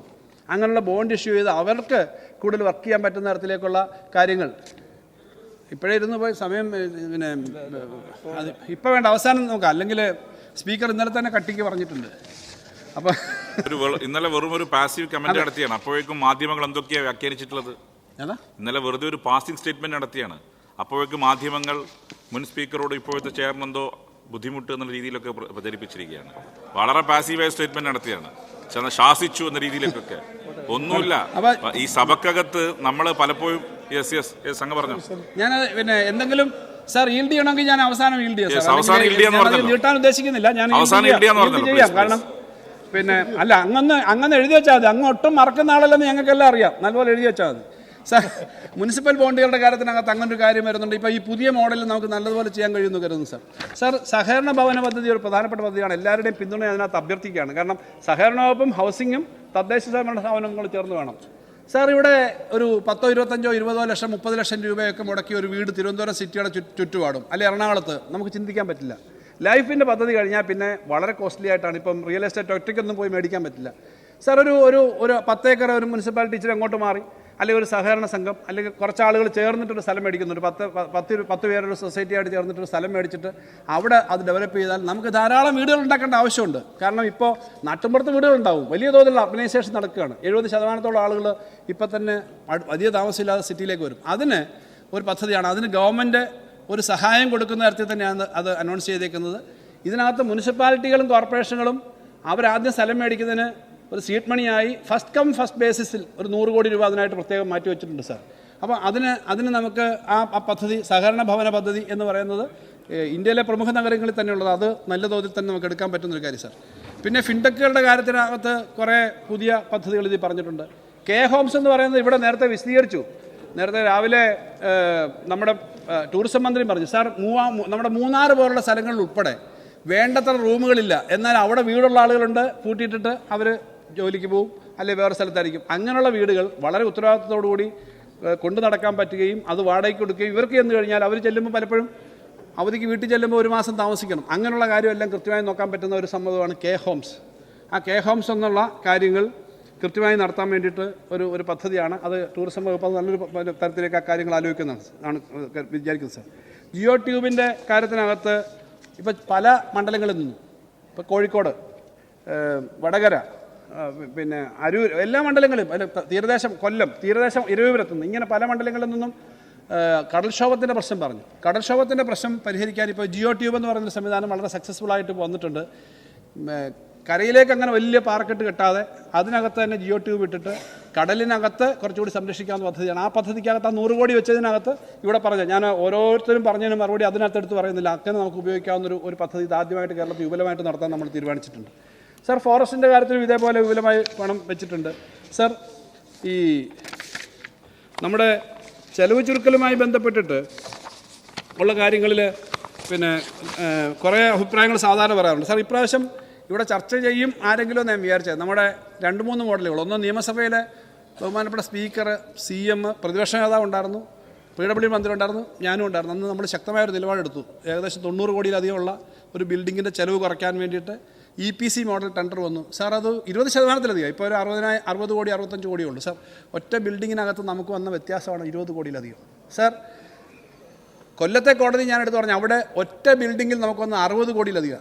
സാർ, എല്ലാ ചിലവും അധികമാണെന്ന് പറഞ്ഞാൽ വണ്ടിയെ പോകുന്നു, ടിക്കറ്റ് എടുക്കുന്നു, ഭക്ഷണം കഴിക്കുന്നു എന്നൊക്കെ പറയുന്നതിനേക്കാളും ഈ ഒറ്റ ചിലവ് പറഞ്ഞാൽ എന്തും വേണ്ടി വ്യത്യാസം വരും. ഇതൊരു ആരുടെയും വ്യക്തിപരമായ പ്രശ്നമല്ല. നമുക്കൊരു ഡിസൈനിൻ്റെ കാര്യത്തിനകത്ത് സംയുക്തമായി PWD, LSTD എല്ലാം കൂടെ ചേർന്നൊരു യോഗം നേരത്തെ ഞങ്ങൾ മന്ത്രി മുൻകൈ എടുക്കാം എന്ന് പറഞ്ഞിട്ടുണ്ട്. ഇങ്ങനെയുള്ള ചില കാര്യങ്ങൾ ചിലവിൻ്റെ കാര്യത്തിനകത്ത് നമ്മളിതിനകത്ത് എടുത്തു പറഞ്ഞിട്ടുണ്ട്. സാർ, ഇങ്ങനെ ഓരോ കാര്യങ്ങളും സംബന്ധിച്ച് ഉള്ള സമീപനം എടുത്തു തന്നെയാണ് സാർ ഇതിനകത്ത് കാര്യങ്ങൾ പോകുന്നത്. ഫിനാൻഷ്യൽ ലിറ്ററസിയെ സംബന്ധിച്ചൊരു കാര്യം പറഞ്ഞത് വളരെ പ്രധാനമാണ് സാർ. സാർ, ഈ നമ്മുടെ നാട്ടിലെ ആളുകൾ കൊണ്ട് പണം ഇട്ടിട്ട് ഇങ്ങനെ കളയുമെന്ന് വിശ്വസിക്കാനേ പറ്റുന്നില്ല. വലിയ അറിവുള്ള ആളുകൾ, വളരെ വലിയ ഉദ്യോഗത്തിലിരുന്ന ആളുകളൊക്കെയാണ് ഇപ്പോൾ ഈ പറഞ്ഞ ഒരു ചെറുപ്പക്കാരൻ വന്നിട്ട് 50% മറ്റേ ഫ്രീ ആണെന്നൊക്കെ പറഞ്ഞു കഴിഞ്ഞാൽ അതിപ്പോൾ പെടുന്നത്. സാർ, ഇവിടെ ട്രഷറിയിലൊക്കെ കിടന്ന പണം ഇടയ്ക്ക് ട്രഷറി ആകെ പ്രശ്നമാണെന്ന് പറഞ്ഞ് ട്രഷറിയിൽ നിന്നൊക്കെ കുറേ പണമൊക്കെ പിൻവലിപ്പിച്ചു. ഞാനന്നൊന്നും മിണ്ടിയില്ല, കാരണം ട്രഷറിക്കൊന്നും കുഴപ്പം വരത്തില്ലെന്ന് നമുക്കറിയാം. കഴിഞ്ഞ വർഷം സാമ്പത്തികമായി തകരാൻ പോവാണ്. ഇങ്ങനെയുള്ള റിട്ടയർഡ് ഉദ്യോഗസ്ഥന്മാരടക്കം വളരെ വലിയ തുകയാണ് കൊണ്ടിട്ടേക്കുന്നത്, അതെല്ലാം പോയി. സാർ, ഫിനാൻഷ്യൽ ലിറ്ററസി ഒരു പ്രശ്നം തന്നെയാണ്. നാട്ടിൽ ആ ഫിനാൻഷ്യൽ ലിറ്ററസിയെ സംബന്ധിച്ച് കൃത്യമായ കാര്യങ്ങൾക്ക് വേണ്ടിയിട്ടുള്ള പരിപാടികൾ ഇതിനകത്ത് വെക്കുന്നുണ്ട് സാർ. സാർ, ഇങ്ങനെ ഈ ഓരോ മേഖലയിലും, കാർഷിക മേഖലയെ സംബന്ധിച്ച് ഉൾപ്പെടെ എല്ലാം ഈ ബഡ്ജറ്റ് സ്പീച്ചിനകത്തെല്ലാം വരില്ല. കാർഷിക മേഖല ഉൾപ്പെടെയുള്ള എല്ലാ കാര്യങ്ങളിലും കൂടുതൽ പണം, കഴിഞ്ഞ പ്രാവശ്യം വെച്ചിരുന്ന പണത്തേക്കാളും കൂടുതൽ 7% അധികം നമ്മുടെ പ്ലാൻ തന്നെ വർദ്ധിക്കുന്ന തരത്തിലേക്കാണ് നമ്മൾ പോകുന്നത്. അങ്ങനെ സാർ, ഇങ്ങനെ ഉള്ള കാര്യമെല്ലാം പറഞ്ഞ് നമ്മൾ ധനസ്ഥിതി മെച്ചപ്പെടുകയാണെന്ന് പറയുമ്പോൾ എനിക്കറിഞ്ഞുകൂടാ എന്തുകൊണ്ടാണ് പ്രതിപക്ഷം പറയുന്നത്. ഇപ്പോൾ ഒരാൾ പറഞ്ഞ് ഈ ധനസ്ഥിതി മെച്ചപ്പെടുകയാണെന്ന് പറഞ്ഞപ്പോൾ വളരെ അവമാനിക്കുന്ന തരത്തിലേക്കാണ് 1-2 പ്രസംഗങ്ങൾ. അതിനകത്ത് ഇത് പിന്നെ വകയിരുത്തി എന്ന് പറയുന്നതിന് പകരം കേരളത്തെ വകവരുത്തി എന്ന് പറയണമെന്നാണ് ഒരു UDFൻ്റെ യുവ MLA പറഞ്ഞത്. ഇത് അവരൊന്നും ഒരു കേന്ദ്ര ബജറ്റിനെ പറ്റി പറഞ്ഞില്ല എന്ന് മാത്രമല്ല, ഞാൻ നേരത്തെ പറഞ്ഞ കണക്കൊന്നും പറഞ്ഞില്ല. ഈ പറഞ്ഞ കാര്യങ്ങളൊക്കെ മണ്ഡലങ്ങൾക്ക് എന്തെങ്കിലും വ്യത്യാസം വരുത്തിയിട്ടുണ്ടോ? സാർ, ഓരോ മണ്ഡലം എടുത്ത് പറയുന്നത് ശരിയല്ല. ഇപ്പോൾ ഇന്നലെ ഇവിടെ ശ്രീ ജോബ് മൈക്കിൾ MLA ഒരു കണക്ക് പറഞ്ഞപ്പോൾ വളരെ ശുഭിതമാവുന്ന കണ്ടു. വേറെ ആ ബന്ധപ്പെട്ട ആൾ അങ്കമാലിയിലെ സാർ, കണക്കുകൾ ഓരോ സ്ഥലത്തേ ഉണ്ട്. സാർ, ഇവിടുന്ന് തിരുവനന്തപുരത്ത് നിന്ന് കാസർഗോഡേക്ക് ഒരു റോഡ് പണിയുമ്പോൾ മണ്ഡലാടിസ്ഥാനത്തിൽ മാറ്റിയിട്ടും വിഭജനം കാണിച്ചിട്ടും നല്ല കൊടുക്കുന്നത്. സാർ, കേരളത്തിലെ MLA-മാർക്ക് ഞാൻ പറയുന്നു, ഇതുവരെയുള്ള ചരിത്രത്തിൽ ഏറ്റവും അധികം ഓരോ മണ്ഡലത്തിലും നിർമ്മാണത്തിന് കിട്ടിയ ഘട്ടം ഇതാണ്. ഇപ്പോൾ ഈ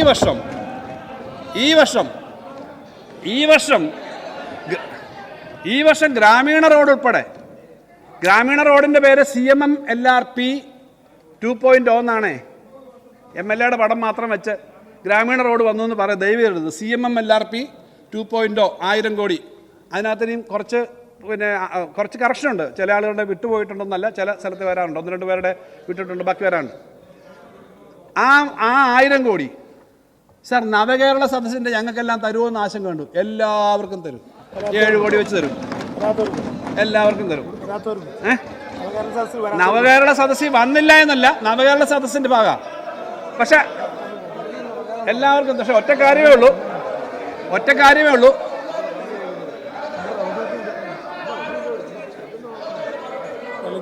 ശ്രീ പി കെ ബഷീർ അവിടെ ഇരിക്കുക അദ്ദേഹം കംപ്ലീറ്റ് ചെയ്യട്ടെ.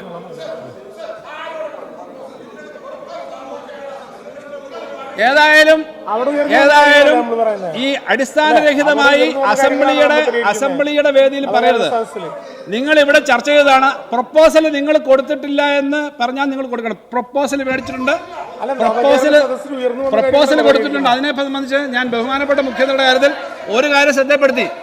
നവകേരള സദസ്സിനകത്ത് എനിക്കൊരു അഭിപ്രായമുണ്ട്, ധനകാര്യ വകുപ്പിന് ഒരു അഭിപ്രായമുണ്ട്, ഞങ്ങൾക്ക് പൊതുവൊരു അഭിപ്രായമുണ്ട്. നവകേരള സദസ്സ് എന്ന് പറഞ്ഞാൽ പിച്ച് പറഞ്ഞ് 15 ലക്ഷം 20 ലക്ഷത്തിന് കൊടുക്കാനല്ല. 1-2 പദ്ധതിക്ക് അപ്പുറം കൊടുക്കാൻ പാടില്ല.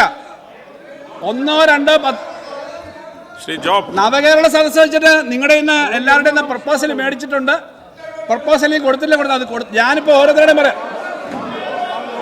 ബഷീർ എം എൽ എ ബഹുമാനപ്പെട്ട minister LSGD.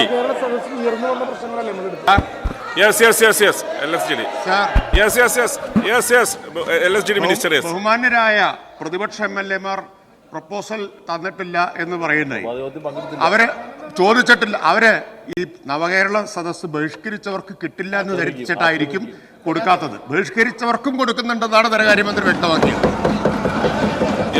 Minister P K Basheer minister നിങ്ങൾ അങ്ങനെ പറയുന്നത് ഇവിടെ സഭയിൽ ബഹിഷ്കരിക്കും. മുമ്പ് ധനകാര്യമന്ത്രിനെ ബഹിഷ്കരിച്ചിരുന്നു, അതുപോലെ ധനകാര്യമന്ത്രിയുടെ ബഡ്ജറ്റിനെ ബഹിഷ്കരിച്ചിരുന്നു, ബഡ്ജറ്റ് തടസ്സപ്പെടുത്തിയിരുന്നു. അന്നൊന്നും ഈ ഭരണ പ്രതിപക്ഷത്തിനൊന്നും ആർക്കും വെട്ടിക്കുറച്ചിട്ടൊന്നുമില്ല. ഞങ്ങളൊരു പൊളിറ്റിക്കൽ ഡിസിഷൻ എടുത്തിട്ടുണ്ടെങ്കിൽ, രാഷ്ട്രീയപരമായി ഞങ്ങൾ തീരുമാനം എടുത്തിട്ടുണ്ടെങ്കിൽ അതിന്റെ ഭാഗമായിട്ടാണ്. നിങ്ങളെ കാലത്ത് ഞങ്ങൾ ഭരിക്കുമ്പോൾ നിങ്ങളൊക്കെ ഞങ്ങൾ ബഹിഷ്കരിച്ചിട്ടുണ്ട്. അന്ന് ഞങ്ങൾ ആരും വെട്ടിക്കുറച്ചില്ല. ഞങ്ങളോട് പ്രപ്പോസൽ ചോദിച്ചില്ല എന്നാണ് പറഞ്ഞത്. പ്രപ്പോസൽ ചോദിച്ചില്ല.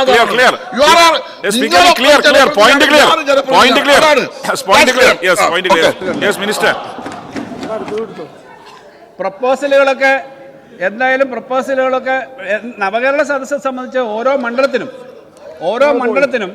7 കോടി രൂപയുടെ വർക്ക് വരും. അപ്പം അത് സംബന്ധിച്ച് നവകേരള സദസ്സിൻ്റെ വരും. ഒരു മണ്ഡലത്തെ സംബന്ധിച്ച് ഇപ്പം ആസ്തി വികസന ഫണ്ടും എല്ലാം കൂടി ഇതെല്ലാം കൂടെ വരുമ്പോൾ 20 കോടിയുടെ വർക്ക് കുറയത്തില്ല എന്ന് ഞാൻ പറഞ്ഞത്. അപ്പോൾ അങ്ങനെ വർക്കുകൾ ഇതിനകത്ത് വരുന്നുണ്ട്. സാർ, ഇത് ധനസ്ഥിതി നമ്മൾ മെച്ചപ്പെട്ടു എന്ന് പറയുമ്പം തെറ്റാണ്, ഇത് മോശമാണ്, കള്ളമാണെന്നൊന്നും പറയേണ്ട കാര്യമില്ല. അതിനകത്ത് ഈ പറഞ്ഞ പോലെ ഇത് വക വരുത്തുന്ന തരത്തിലേക്കാണ് ഈ കാര്യങ്ങൾ ചെയ്യുന്നത്. ഇതൊന്നും ചെയ്യുന്നത് ശരിയല്ല എന്ന് പറഞ്ഞതുകൊണ്ട് ഞാൻ പറഞ്ഞതാണ്. എന്തായാലും വാക്കുകൾ കൊണ്ടുള്ള പെരുമാറ്റം മാത്രമല്ല, നമ്മൾ കാര്യങ്ങൾ ചെയ്തിട്ട് തന്നെയാണ് ഈ കാര്യങ്ങൾ ചെയ്യുന്നത്. അപ്പോൾ അതനുസരിച്ചിട്ട് ഇവിടെ ഞാൻ നേരത്തെ പറഞ്ഞ കണക്കനുസരിച്ച് ഇത് നോക്കിക്കഴിഞ്ഞാൽ കൃത്യമായിട്ട് ഈ ഫണ്ട് അതിനകത്ത് നമ്മുടെ ചെലവ് വർദ്ധിച്ചിട്ടുണ്ട് എന്നുള്ളത് കാണാൻ പറ്റും. ഓരോ സ്ഥലമെടുത്ത് നോക്കിയാൽ അറിയാം.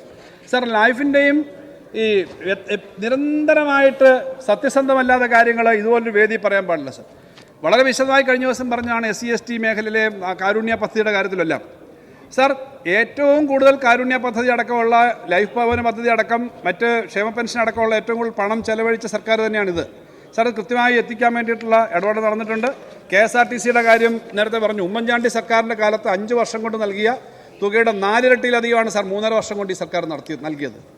സാർ, KSRTC വിറ്റു തുലയ്ക്കണമെന്ന് പറഞ്ഞൊരു മുഖ്യമന്ത്രി കേരളത്തിലുണ്ടായിരുന്നല്ലോ. എന്തായാലും LDFൻ്റെ അല്ല, അങ്ങനൊരു കാലം ഉണ്ടായിരുന്നു. അങ്ങനൊരു സമീപനമല്ലല്ലോ ഞങ്ങൾ എടുത്തത്. സാർ, ഈ ഖജനാവിൽ നിന്ന് പണം അങ്ങോട്ട് നൽകിയിട്ടല്ലേ സാർ ഈ കാര്യങ്ങളൊക്കെ ചെയ്തുകൊണ്ടിരിക്കുന്നത്. അപ്പോൾ KSRTCയുടെ ശമ്പള പരിഷ്കരണം നടത്തി.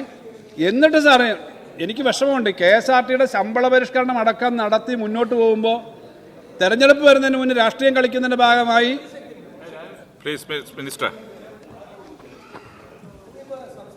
രേഖയിലാകുന്നതുകൊണ്ട് ഞാൻ ചോദിക്കുന്നത്, കേരളത്തിലൊരു മുഖ്യമന്ത്രി KSRTC പൂട്ടി വിറ്റു തുലയ്ക്കണമെന്ന് പറയുന്നു. ഏത് മുഖ്യമന്ത്രിയാണത്?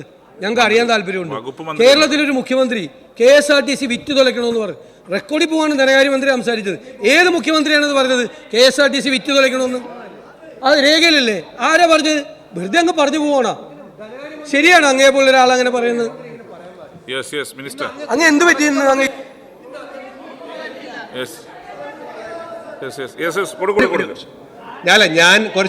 ഞാൻ കുറച്ച് മുമ്പ് മൈക്കില്ലാതെ കുറച്ച് ഒച്ച വെച്ച് സംസാരിച്ച് ഞാനത് സ്പീക്കറോട് ക്ഷമ വയ്ക്കുകയാണ്. അങ്ങനെ ചെയ്യാൻ പാടില്ല. പക്ഷേ ഇന്ന് അങ്ങ് തുടക്കം മുതലേ അങ്ങേയറ്റം അങ്ങയുടെ തൊട്ട് മുമ്പ് മുഖ്യമന്ത്രിയായിരുന്ന ശ്രീ ഉമ്മൻചാണ്ടിയെയും ആ ഗവൺമെൻറ്റിനെ അങ്ങേയറ്റം ഇകഴ്ത്തിയും വാസ്തവവിരുദ്ധമായ കാര്യങ്ങളും പദവിയിൽ നിന്നും വ്യത്യസ്തമായിട്ടാണ് ധനകാര്യമന്ത്രി പറഞ്ഞു പോകുന്നത്.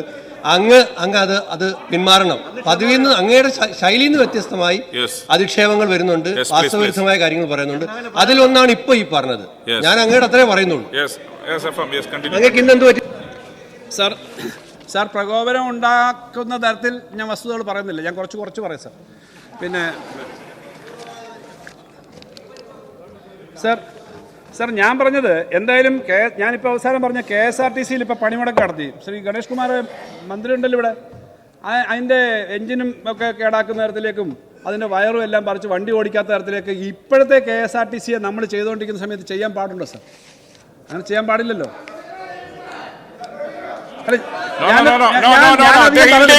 അദ്ദേഹം ഈൽഡ് ചെയ്യുന്നില്ല. മിനിസ്റ്റർ അങ്ങ് സംസാരിച്ചോ.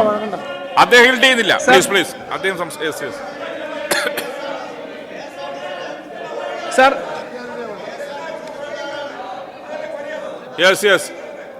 എന്താ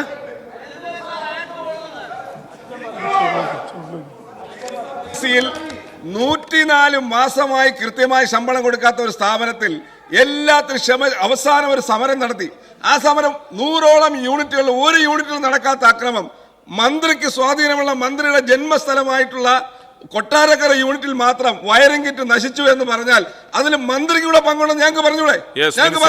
വേറെ ഒരിടത്തും നടന്നിട്ടില്ല. ഒരു മറുപടി അദ്ദേഹം ചോദിച്ചത് നന്നായി. കാരണം കേരളത്തിൽ ഈ സമരത്തിൽ പങ്കെടുത്തവർ 6.4% തൊഴിലാളികൾ മാത്രമേ സമരത്തിൽ പങ്കെടുത്തുള്ളൂ.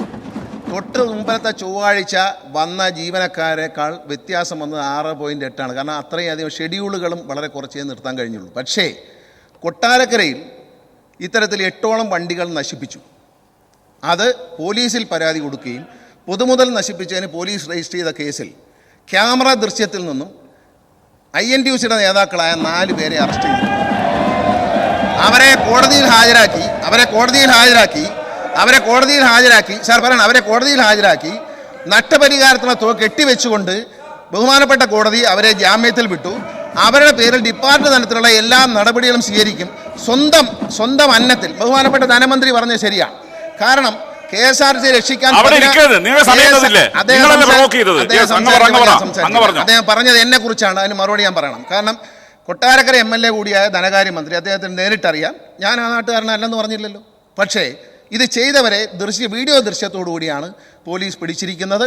അവരെ ബഹുമാനപ്പെട്ട മന്ത്രി പറഞ്ഞ 10,000 കോടി രൂപ ഈ സർക്കാർ കൊടുത്തു KSRTCയുടെ നന്മയ്ക്ക് വേണ്ടി.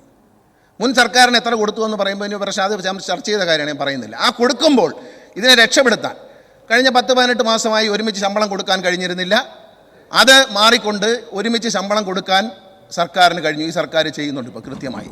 ഏതാനും ആഴ്ചകൾക്കുള്ളിൽ തന്നെ ഈ 1-ാം തീയതി തന്നെ ശമ്പളം കൊടുക്കണമെന്ന് ബഹുമാനപ്പെട്ട മുഖ്യമന്ത്രി ഞാൻ ഈ ചുമതലയേറ്റപ്പോൾ എന്നോട് നിർദ്ദേശിച്ചിരുന്നു. അതനുസരിച്ച് കൊടുക്കാനുള്ള എല്ലാ നടപടിക്രമങ്ങളും പൂർത്തിയായി. ചെറിയ ചില കാര്യങ്ങൾ മാത്രമേ ഉള്ളൂ. ഇനി മിക്കവാറും മാർച്ച് മാസം 1-ാം തീയതി നമ്മൾ ഒരുമിച്ച് ശമ്പളം കൊടുക്കത്തക്ക രീതിയിലായിരിക്കും കാര്യങ്ങൾ മുന്നോട്ട്. അതിനെതിരെ അത് കിട്ടുമെന്നറിഞ്ഞപ്പോൾ ഒരു സമരം സംഘടിപ്പിക്കുകയും ആ സമരത്തിൻ്റെ പേരിൽ നഷ്ടത്തിലോടുന്ന KSRTCയുടെ പൊതുമുതൽ നശിപ്പിച്ച നടപടി ഒട്ടും ശരിയല്ല.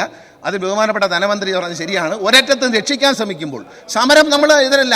സമരത്തിന് നോട്ടീസ് തന്നു, സമരം ചെയ്തു, ആരും തടഞ്ഞില്ല, പോലീസ് തടഞ്ഞില്ല, ഒരു തരത്തിലും ഉദ്യോഗസ്ഥർ തടഞ്ഞില്ല, ആരും ഒരു ഇതിനും ചെയ്തില്ല. ജനാധിപത്യത്തിൽ സമരം ആവശ്യമാണ്. പക്ഷേ പൊതുമുതൽ നശിപ്പിക്കുന്ന ഇത്തരം സമരങ്ങൾ മാത്രമല്ല, ഈ സംസ്ഥാനത്ത് ബഹുമാനപ്പെട്ട ഹൈക്കോടതിയുടെ ഉത്തരവുണ്ട്. ഈ KSRTCയുടെ ബസ്സുകൾ നശിപ്പിച്ചതിന് ഒരു സംഘടനയ്ക്കെതിരെ കേസെടുക്കുകയും ആ സമരത്തിന് ഹർത്താലിന് ആഹ്വാനം ചെയ്ത നേതാക്കന്മാരുടെ സ്വത്തുക്കൾ കണ്ടെത്തുകയും ചെയ്ത സംസ്ഥാനമാണ് കേരളം. ബഹുമാനപ്പെട്ട ഹൈക്കോടതിയാണ് അത് ചെയ്തത്.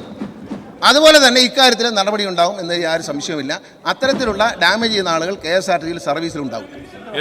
ബഹുമാനപ്പെട്ട ധനകാര്യമന്ത്രി സർ,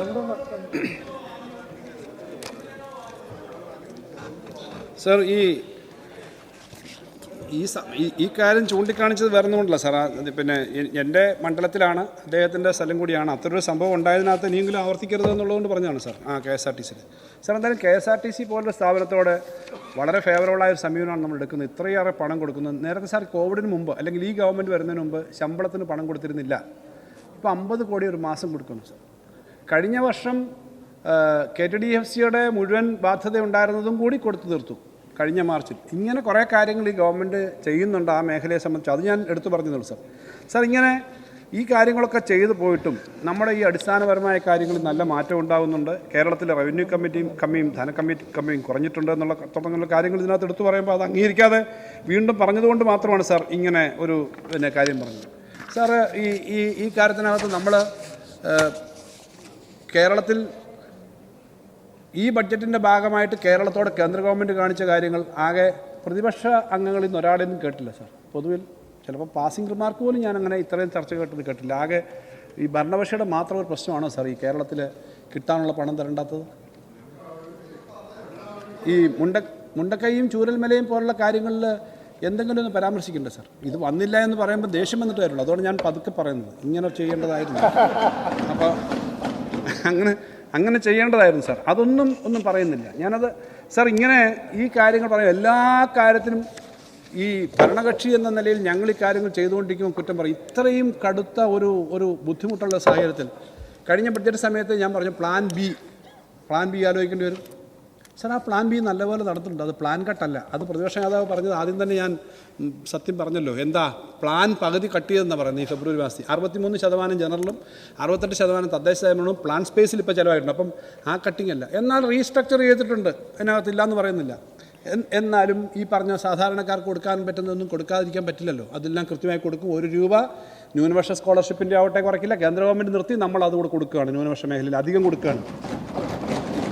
SC/ST മേഖലയിൽ കുറയ്ക്കുന്ന പ്രശ്നമില്ല എന്ന് മാത്രമല്ല, ഇന്നലെ വളരെ വിശദമായൊരു സബ്മിഷൻ ബഹുമാനപ്പെട്ട ശ്രീ ശശി ML അദ്ദേഹത്തിൻ്റെ അതിനകത്ത് വളരെ വിശദമായ കണക്കുകൾ പറഞ്ഞുകൊണ്ട് ഞാൻ പറയുന്നില്ല. നമ്മൾ കഴിഞ്ഞ മാർച്ച് വരെയുള്ള എല്ലാ ആപ്ലിക്കേഷനും കൊടുത്തു തീർത്തു സാർ. വരാത്തത് മാത്രമേ ഉള്ളൂ. ഈ വർഷവും അതിനകത്തൊരു ബുദ്ധിമുട്ടും വരില്ല. അപ്പോൾ അങ്ങനെയുള്ള പണമൊന്നും കൊടുക്കാതിരിക്കുന്ന പ്രശ്നമേ ഇല്ല സാറേ. എന്നാൽ പ്ലാൻ ബി എന്ന് പറഞ്ഞാൽ എന്താ? ആ പ്ലാൻ ബി വിജയിച്ചെന്ന് ഞാൻ പറഞ്ഞാൽ എന്താ? കേന്ദ്ര ഗവൺമെൻറ് തരുന്നില്ല എന്നുള്ളത് ജനങ്ങളുടെ അടുത്ത് പറയണം. നിങ്ങളും കൂടി ചേർന്ന് പറയേണ്ടതാണ്. നിങ്ങൾ പറയുന്നില്ല എന്നുള്ളതുകൊണ്ട് ഞങ്ങളത് ക്യാമ്പയിൻ ചെയ്തു. ബഹുമാനപ്പെട്ട മുഖ്യമന്ത്രിയുടെ നേതൃത്വത്തിൽ നമ്മുടെ നിയമസഭയിലെ അംഗങ്ങൾ, മന്ത്രിമാരെല്ലാം പോയി ഇന്ത്യയിലെ പല സംസ്ഥാനങ്ങളിൽ നാളെ വന്നു. ഇന്നിപ്പോൾ ഫെഡറലിസത്തിൻ്റെ ഇഷ്യൂ വളരെ പ്രധാനപ്പെട്ട ഇഷ്യൂ ആണ്. കോടതിയിൽ ഉൾപ്പെടെ ആ ഇഷ്യൂ പോയി. ഭരണഘടനാ ബെഞ്ചിൽ ആ കാര്യം വരുന്നു. കഴിഞ്ഞ ദിവസം ഇന്ത്യൻ ഫെഡറലിസത്തെ പറ്റി ഒരു പുസ്തകം ഇറങ്ങി. അതിൻ്റെ ഫസ്റ്റ് പേജ് ഡൽഹിയിലെ ഒരു പത്രപ്രവർത്തകൻ എനിക്ക് അയച്ചു തന്നു. അതിനകത്ത് തുടങ്ങുന്നത് ഇങ്ങനെയാണ്: 2023 ഡിസംബർ ഇത്രാം തീയതി സുപ്രീം കോടതിയിലൊരു കേസ് വന്നു. ആ കേസ് ഇന്ത്യയുടെ ചരിത്രത്തിൽ ആദ്യമായി കേന്ദ്ര സംസ്ഥാന ബന്ധങ്ങളെ സംബന്ധിച്ച് ഭരണഘടനാനുസൃതമായി ഒരു സംസ്ഥാനത്തിന് കിട്ടേണ്ട കാര്യത്തിന് സുപ്രീം കോടതിയിലേക്ക് ഒരു സംസ്ഥാനം പോയതാണ്. ഫെഡറലിസത്തിൻ്റെ ഇഷ്യൂ സാർ. ഫെഡറലിസത്തിൻ്റെ ഇഷ്യൂവിനകത്ത് സംസ്ഥാനങ്ങളുടെ അവകാശം മുന്നോട്ട് വെച്ച് സംസ്ഥാനം നടത്തിയ ഫൈറ്റുണ്ട്. ജനങ്ങളുടെ അടുത്തേക്ക് ഈ കാര്യം പോയി ഞങ്ങളെല്ലാം പറയുന്നുണ്ട്. ഞങ്ങൾക്കിപ്പോൾ എല്ലാവരും പറയുന്നുണ്ടല്ലോ. പ്രമുഖ പത്രങ്ങൾ എഡിറ്റോറിയൽ എഴുതിയല്ലോ സാർ, ഈ കേരളത്തിന് കിട്ടേണ്ടത് കിട്ടുന്നില്ല. കേരളം ചെയ്യേണ്ട കുറേ കാര്യങ്ങൾ അവർ പറയുന്നുണ്ട്. പക്ഷേ കേരളത്തിന് കിട്ടാനുള്ളത് കിട്ടുന്നില്ല എന്നുള്ളത് ആ പത്രങ്ങൾ പറയുന്നത് പോലും നിങ്ങൾ പറയുന്നില്ല എന്നുള്ളത് ഞാൻ പറഞ്ഞുള്ളൂ. അപ്പോൾ അങ്ങനെ ഒരു സമീപനം അതിനകത്തുണ്ട്. അതൊന്ന് തിരുത്തണം. എന്നാൽ ഞാനൊരു കാര്യം ബഡ്ജറ്റിനകത്ത് തന്നെ പറഞ്ഞു. 16ാം ധനകാര്യ കമ്മീഷൻ്റെ മുന്നിൽ ഈ കണക്ക് കൊടുക്കുന്നതിന് കേരളത്തിലെ പ്രതിപക്ഷ പാർട്ടികളെല്ലാം നന്നായി ഒരുമിച്ച് തന്നെ ആ കാര്യം പറഞ്ഞു. ഇന്ത്യയിലെ ഇന്ത്യയിലെ ധനകാര്യമന്ത്രിമാരുടെ കോൺക്ലേവിൽ 5 സംസ്ഥാനങ്ങൾ പങ്കെടുത്തു. അതിനകത്ത് പ്രതിപക്ഷ നേതാവ് ഉൾപ്പെടെ പങ്കെടുത്തു. ആ കാര്യവും ഞങ്ങൾ പറയുന്നുണ്ട്. ചെയ്ത കാര്യങ്ങൾ പറയുന്നുണ്ട്, അല്ലാത്ത കാര്യങ്ങൾ എടുത്തു പറയുന്നതേ ഉള്ളൂ സാർ. ഇവിടെ ഈ ചർച്ചയിൽ വന്ന ഒരു കാര്യം നമ്മുടെ ജലജീവൻ മിഷനെ പറ്റിയൊക്കെയാണ് സാർ. ജലജീവൻ മിഷൻ്റെ കാര്യത്തിൽ ഒരാശങ്കയും വേണ്ട. അത് 2028 വരെ നീട്ടിയിട്ടുണ്ടെന്നുള്ളത് നമുക്ക് വലിയൊരു ആശ്വാസമാണ്. നേരത്തെ ഇപ്പോൾ തീരുമായിരുന്നു, 2028 വരെ നീട്ടിയിട്ടുണ്ട്. നമ്മൾ അതിനായിട്ട് സ്പെഷ്യലൊരു പണം ഇവരുടെ ഈ 40,000 കോടി രൂപയുടെ പദ്ധതിയാണ് മൊത്തം വരുന്നത്. അതിന് പ്രത്യേകം കൂടി പണം കണ്ടെത്താൻ വേണ്ടിയിട്ടുള്ള കാര്യങ്ങൾ ചെയ്യുന്നുണ്ട്. അത് നമ്മൾ കൃത്യമായിട്ട് പൂർത്തീകരിക്കാൻ വേണ്ടിയിട്ടുള്ള നിലപാടുണ്ടാവും സാർ. ക്ഷേമ പെൻഷനെ പറ്റി ഇവിടെ ചർച്ച വന്നു. വളരെ ഏറെ ആശങ്കയും വിഷമമൊക്കെ പറഞ്ഞ് ഇത് വർദ്ധിപ്പിക്കുന്നില്ലല്ലോ, നിങ്ങൾ പറഞ്ഞതല്ലേ സാർ. ഞങ്ങൾ പറഞ്ഞതിൽ നിന്നും പുറകോട്ട് പോയിട്ടില്ല. പക്ഷേ ഞങ്ങൾക്ക് 3,5 മാസത്തെ കുടിശ്ശിക ഉണ്ടായിരുന്നു. അത് ചെറിയ തുകയിൽ 5,000 കോടി വരും മിനിമം. അതിൽ കൂടുതൽ 5,500 കോടി വരെ വരാം. ബഹുമാനപ്പെട്ട മുഖ്യമന്ത്രി ഇവിടെ നിയമസഭയിൽ റൂൾ 300 അനുസരിച്ചിട്ട് ഉറപ്പ് തന്നു. ആ ഉറപ്പിനകത്ത് അന്ന് പറഞ്ഞ കാര്യങ്ങളിൽ പ്രധാനപ്പെട്ട കാര്യം ഈ പെൻഷൻ അഞ്ച് മാസത്തെ പെൻഷൻ 2 മാസം ഈ വർഷം കൊടുക്കും, അടുത്തത് 2 മാസത്തേക്ക് കൊടുക്കും, ഇങ്ങനെയായിരുന്നു. അങ്ങനെയുള്ള ആ പെൻഷൻ്റെ ഭാഗമായിട്ട് നമ്മൾ 2 മാസത്തെ കൊടുത്തു കഴിഞ്ഞു, അടുത്ത 3 മാസത്തെ അടുത്ത വർഷം കൊടുക്കണം. ചെറിയ തുകയല്ല എന്നുള്ളതുകൊണ്ട് തന്നെ വെറുതെ പറഞ്ഞിട്ട് ഇത്രയും കുടിശ്ശിക കടന്നിട്ട് ഞങ്ങൾ വീണ്ടും കൊടുക്കാമെന്ന് പറഞ്ഞിട്ട് കാര്യമില്ല എന്നുള്ളത് വളരെ കൃത്യമായി പറഞ്ഞതാണ്. ഞങ്ങൾ പറഞ്ഞ വാക്കിൽ നിന്നൊന്നും പുറകോട്ട് പോകുന്നതല്ല. പക്ഷേ ഈ ഞങ്ങൾ പാക്ക് പറയുമ്പം കേന്ദ്ര ഗവൺമെൻറ്റിൽ നിന്ന് ഞങ്ങൾക്ക് കിട്ടാനുള്ള പണമെല്ലാം കൃത്യമായി കിട്ടുന്നൊരു സംവിധാനമായിരുന്നു. പക്ഷേ അത് നേരെ പകുതിയായി വെട്ടിക്കുറച്ച സാഹചര്യം പിന്നെ വന്നു. എന്നാലും ആ സാഹചര്യത്തെ നേരിട്ടുകൊണ്ട് ഞങ്ങൾ മുന്നോട്ട് പോവുക തന്നെ ചെയ്യും എന്നുള്ളതിന് യാതൊരു സംശയവുമില്ല. ഞങ്ങൾ ജനങ്ങൾക്കൊപ്പം അക്കാര്യത്തിലൊക്കെയുള്ള നിലപാടെടുത്ത് തന്നെ നിൽക്കും എന്നുള്ളതാണ്. വേറെ ഒരു കാര്യം അതിനെപ്പറ്റി ഇപ്പോൾ പറയുന്നില്ല. ആദ്യം ഞങ്ങളിത് കൊടുത്തു തീർക്കും എന്നുള്ളത് തന്നെയാണ് ഏറ്റവും പ്രധാനപ്പെട്ട കാര്യം. സർ, ഈ ഈസ് ഓഫ് ഡൂയിങ് ബിസിനസ്സിൻ്റെ കാര്യത്തിനകത്ത് ഇവിടെ ഒരു ചർച്ച വന്നു. അതിനകത്ത് നമ്മുടെ ഇൻഡസ്ട്രീസ് മിനിസ്റ്ററും പറഞ്ഞതാണ്, പത്രങ്ങളിൽ തന്നെ സർ, ഈ Kerala tops ease of doing business ranking എന്ന് വന്നത് 2024 സെപ്റ്റംബർ 7 ഫിനാൻഷ്യൽ എക്സ്പ്രസ്സിലാണ്. സർ, ന്യൂ ഇന്ത്യൻ എക്സ്പ്രസ്സിനകത്ത് അതേ ദിവസം തന്നെ efforts pay off, Kerala rank number 1 in ease of doing business reforms എന്ന് വന്നിട്ടുണ്ട്. ഇത് Kerala ranks first in say examination of ease of doing business എന്നല്ല. അതൊക്കെ ഈ നമുക്കൊക്കെ ഒരു കേവല സത്യസന്ധത ആളുകൾ കരുതുന്നുണ്ടാവും. നമ്മൾ എന്തെങ്കിലും പറഞ്ഞിട്ട് അത് പുറത്തു പോയിട്ട് അത് ഇല്ലാതാക്കരുത്. അതൊരു ഉപദേശമാണ്, വേണമെങ്കിൽ സ്വീകരിക്കാം. എന്തായാലും ഇത്തരം കാര്യങ്ങളിൽ എടുക്കുന്നൊരു സത്യസന്ധത വളരെ പ്രധാനമാണ് സാർ. ഇത് ഇങ്ങനെ വന്നതാണ് സാർ. സാർ, ഇത് ഞാൻ നേരത്തെ പറഞ്ഞു സ്കോളർഷിപ്പുകളുടെ കാര്യത്തിനകത്തൊക്കെ വെട്ടിക്കുറച്ചു എന്നുള്ള ആരോപണം വന്നു. അതിനകത്ത് അത് തെറ്റാണെന്ന് മാത്രമല്ല, 2023-24 ഈ ന്യൂനപക്ഷ സ്കോളർഷിപ്പിന് 21.96 കോടി രൂപയായിരുന്നെങ്കിൽ ഈ വർഷം അത് 24.45 കോടിയായിട്ട് വർദ്ധിപ്പിച്ചിരിക്കുകയാണ്. അതിനകത്ത് സാർ, കഴിഞ്ഞ 8 വർഷം കൊണ്ട് ഈ ക്ഷേമപ്രവർത്തനങ്ങൾക്ക് മാത്രമായിട്ട് 600 കോടി, ഇത്തരം ചില 500 കോടി നമ്മൾ വകയിരുത്തിയിട്ടുണ്ട് ചില പ്രത്യേക പദ്ധതിക്ക്, അല്ലാതെ ജനറലായിട്ട് വേറെയുണ്ട്. സാറേ, ഈ അതിനകത്ത് യുവാക്കൾക്കായിട്ട് 24 സൗജന്യ കേന്ദ്രങ്ങളും 28 ഉപകേന്ദ്രങ്ങളും അടക്കമുള്ള ധാരാളം പ്രവർത്തനങ്ങൾ നടക്കുന്നുണ്ട്. ന്യൂനപക്ഷ ഫണ്ടുകളും സ്കോളർഷിപ്പുകളും വെട്ടിക്കുറയ്ക്കുന്ന ചില ആളുകൾ ഈ നാട്ടിലുണ്ട് സാർ. അത് കേന്ദ്ര ഗവൺമെൻറ് ആണെന്നും അവരെല്ലാം വെട്ടിക്കുറച്ചെന്നും 5020 കോടി രൂപ ഉണ്ടായിരുന്നു 2022-23 ന്യൂനപക്ഷങ്ങൾക്കുള്ള യൂണിയൻ ബജറ്റ് വിഹിതം. സാർ, അത് 2024-25 വെറും 3097 കോടിയായിട്ട് വെട്ടിക്കുറച്ചു കേന്ദ്ര ഗവൺമെൻറ്. സാർ, ഇങ്ങനെ പല കാര്യങ്ങളും അവർ ചെയ്യുന്നുണ്ട്. സാർ, ഇവിടെ ന്യൂനപക്ഷ വിഭാഗത്തിലെ 1 മുതൽ 8 വരെ ക്ലാസ്സുകളിലെ കുട്ടികൾക്കുള്ള സ്കോളർഷിപ്പ് നൽകുന്നതിൽ നിന്ന് കേന്ദ്ര സർക്കാർ പിന്മാറിയിട്ടുണ്ട്. സാർ, ആ സ്കോളർഷിപ്പ് കേന്ദ്ര ഗവൺമെൻറ് നിർത്തിയ സ്കോളർഷിപ്പ് തുടരാൻ സംസ്ഥാന സർക്കാർ ആ സ്കോളർഷിപ്പ് സംസ്ഥാന സർക്കാർ ഇപ്പോൾ നൽകുകയാണ് സാർ. 20 കോടി രൂപ അതിനായിട്ട് മാറ്റിവെച്ചിട്ടുണ്ട് സാർ ഈ ബഡ്ജറ്റിൽ. സാർ, അങ്ങനെ വെട്ടിക്കുറച്ചിട്ടില്ലാന്ന് ഞാൻ പറയുന്നതൊന്ന് വിശ്വാസത്തിലെടുക്ക്. ഞാൻ പറഞ്ഞ സ്കോളർഷിപ്പ് വെട്ടിക്കുറയ്ക്കത്തില്ല, സ്കോളർഷിപ്പ് വെട്ടിക്കുറയ്ക്കില്ല എന്ന് ഞാൻ ഈ ഫ്ലോറിൽ നിന്ന് പറയല്ലേ. വെട്ടിക്കുറയ്ക്കില്ല എന്ന് പറയുന്ന വിശ്വാസത്തിലെടുക്കാമല്ലോ. സാർ, കേന്ദ്ര സർക്കാർ നിർത്തലാക്കിയ മൗലാന ആസാദ് റിസർച്ച് ഫെലോഷിപ്പിന് പകരം സംസ്ഥാന സർക്കാർ അത് നിർത്തി നമ്മൾ 6 കോടി രൂപയുടെ പുതിയ ഫെലോഷിപ്പ് ഏർപ്പെടുത്തിയിട്ടുണ്ട്. സാർ, ഇങ്ങനെ നമ്മൾ പിന്നെ വസ്തുത പറഞ്ഞാലും പിന്നെ ഇതിനകത്ത് തന്നെ ഇങ്ങനെ തർക്കിക്കുമ്പോൾ നിങ്ങൾ പുറത്തിറങ്ങിയിട്ട് എന്തായിരിക്കും പറയുക? സാർ, ഞാൻ ഉറപ്പ് പറയല്ലേ സാർ, ഈ ഫ്ലോറിൽ പറയുന്ന വാക്കിനൊരു ഉറപ്പില്ല സാർ. നിങ്ങളപ്പം ചെന്നിട്ട് നിങ്ങളുടെ മണ്ഡലത്തിൽ മലപ്പുറത്ത് ചെന്നിട്ട് എന്തായിരിക്കും അങ്ങയുടെ മണ്ഡലം അവിടെ ചെന്നിട്ട് പറയും? സത്യം പറയുമോ? ഈ പറഞ്ഞ കാര്യം, ഈ ഫ്ലോറിൽ പറഞ്ഞ കാര്യം പറയണമെന്നേ ഞാൻ പറയുന്നുള്ളൂ. സാർ, പട്ടികജാതി വിഭാഗത്തിൻ്റെ സ്കോളർഷിപ്പിൻ്റെ കാര്യത്തിൽ ഇതുപോലെ തന്നെയല്ലേ സാർ? എന്ത് തെറ്റാണ് സാർ പറയുന്നത്? അങ്ങനെ തെറ്റ് പറയാൻ പാടുണ്ടോ? ഇവിടെ കുറയ്ക്കുന്ന പ്രശ്നമില്ല എന്ന് മാത്രമല്ല, ഇന്നലെ കണക്ക് ബഹുമാനപ്പെട്ട മെമ്പറുടെ കയ്യിലുണ്ടല്ലോ കണക്ക്, പഴയ ഡെപ്യൂട്ടി സ്പീക്കറും കൂടിയാണല്ലോ അദ്ദേഹം. ആ കണക്ക് വളരെ കൃത്യമായിട്ടുള്ള കണക്കുകളിലേ കൊടുത്തേ.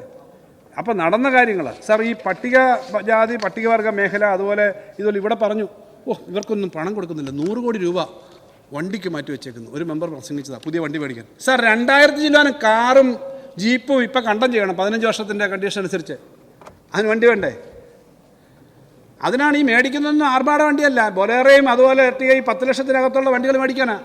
അതുപോലെ കഴിഞ്ഞ ദിവസം ഒരു വാർത്ത വന്നു, നമ്മുടെ വണ്ടി ഒരു വണ്ടി വഴി ബ്രേക്ക് ഡൗൺ, ഇങ്ങനെ പഴയ വണ്ടി വഴി ബ്രേക്ക് ഡൗൺ ആകാൻ പാടില്ല. VIP കൊണ്ടുപോകുമ്പോൾ സ്റ്റേറ്റിന് പുറത്ത് അതിനുള്ള ചെറിയ കുറച്ച് നമ്പറല്ലാതെ ബാക്കി വണ്ടി മൊത്തം അതിന് 100 കോടി മാറ്റി വെച്ചേക്കുന്നതാണ്. ആ 100 കോടി മാറ്റി വെക്കുന്നു. ഒരു 100 രൂപ ഒരു ക്ഷേമ പെൻഷന് വർദ്ധിപ്പിക്കണമെങ്കിൽ 1000 കോടി രൂപ വേണം. അത്രയും വലിയ തുകയാണ് നമ്മൾ കൊടുക്കുന്നത്. ഇത് വണ്ടി വഴി കിടക്കാതെയും എൻഫോഴ്സ്മെൻറ്റ് നടക്കാനും വേണ്ടിയിട്ട് ഓരോ വകുപ്പിലും നമ്മളിപ്പോൾ വണ്ടി മേടിക്കുന്നുണ്ട്. അപ്പോൾ അതുമായി ബന്ധപ്പെടുത്തി പറഞ്ഞുകൊണ്ട് ഞാൻ പറയാം sir. Sir, SC/ST post matric സ്കോളർഷിപ്പിന് നമ്മൾ 223 കോടിയാണ് സാർ വകയിരുത്തിയിരുന്നത്. 108 കോടിയും കൂടി അഡീഷണലായിട്ട് ചെലവാക്കി സാർ. സാർ അടുത്ത 2 മാസങ്ങളിൽ 258 കോടി കൂടി അധികമായിട്ട് അനുവദിക്കാനുള്ള സ്റ്റെപ്സ് എടുക്കുകയാണ് ഈ സാമ്പത്തിക വർഷം.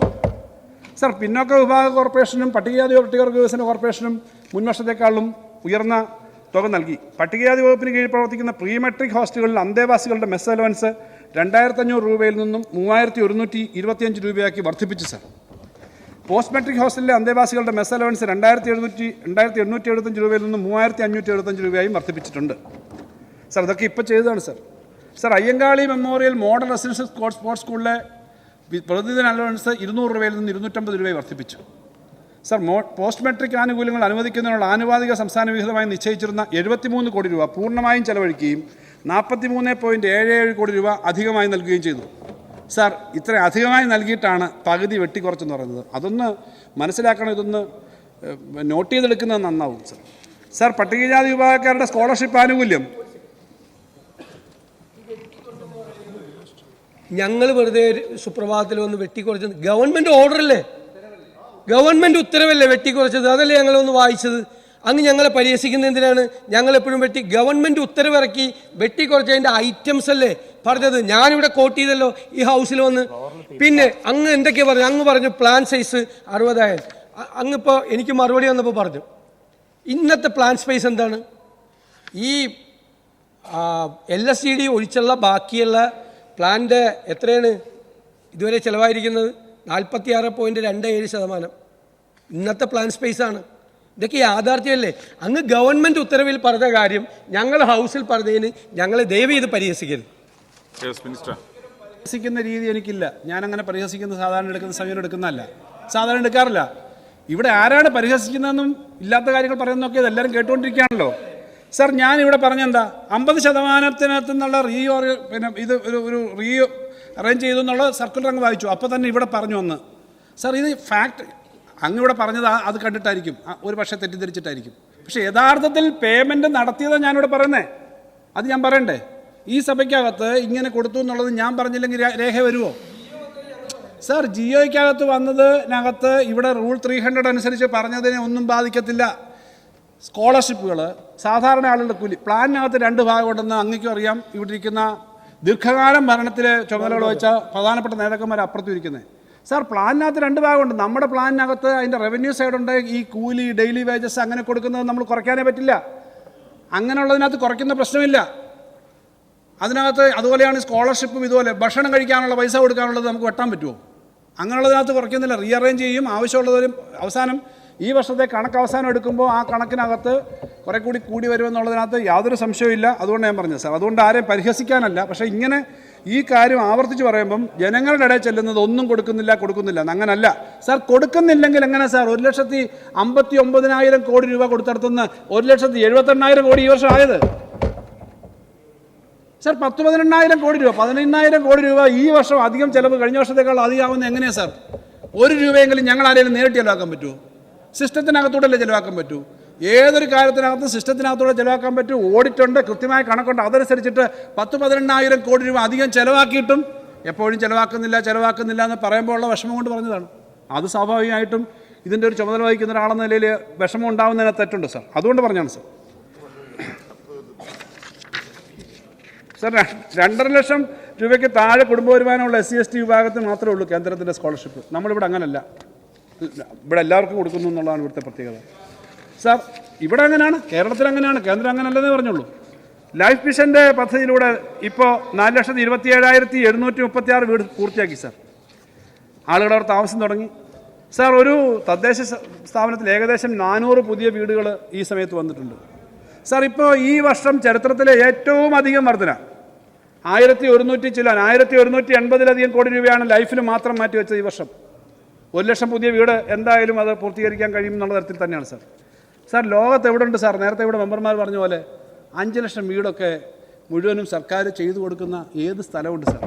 അതിന് നമുക്കൊരു അഭിമാനമല്ലേ സാർ? ആരായാലും LDF ആയാലും UDF ആയാലും നമ്മൾ കേരളത്തിന് പുറത്തേക്ക് പോകുമ്പോൾ I M A member of assembly from Kerala എന്നല്ലേ പറയുന്നത്, or I am from India എന്നല്ലേ പറയുന്നത്. അപ്പോൾ ഈ കേരളത്തെ പറ്റി ചോദിക്കുന്നില്ലേ? അഭിമാനം നമുക്ക് ഉണ്ടാവുമല്ലോ സാർ. അങ്ങനെ കൊടുക്കുന്നൊരു സ്ഥലമല്ലേ സാർ? ലോകത്ത് എവിടെ ഇതുപോലെ ഉണ്ടോ സാർ?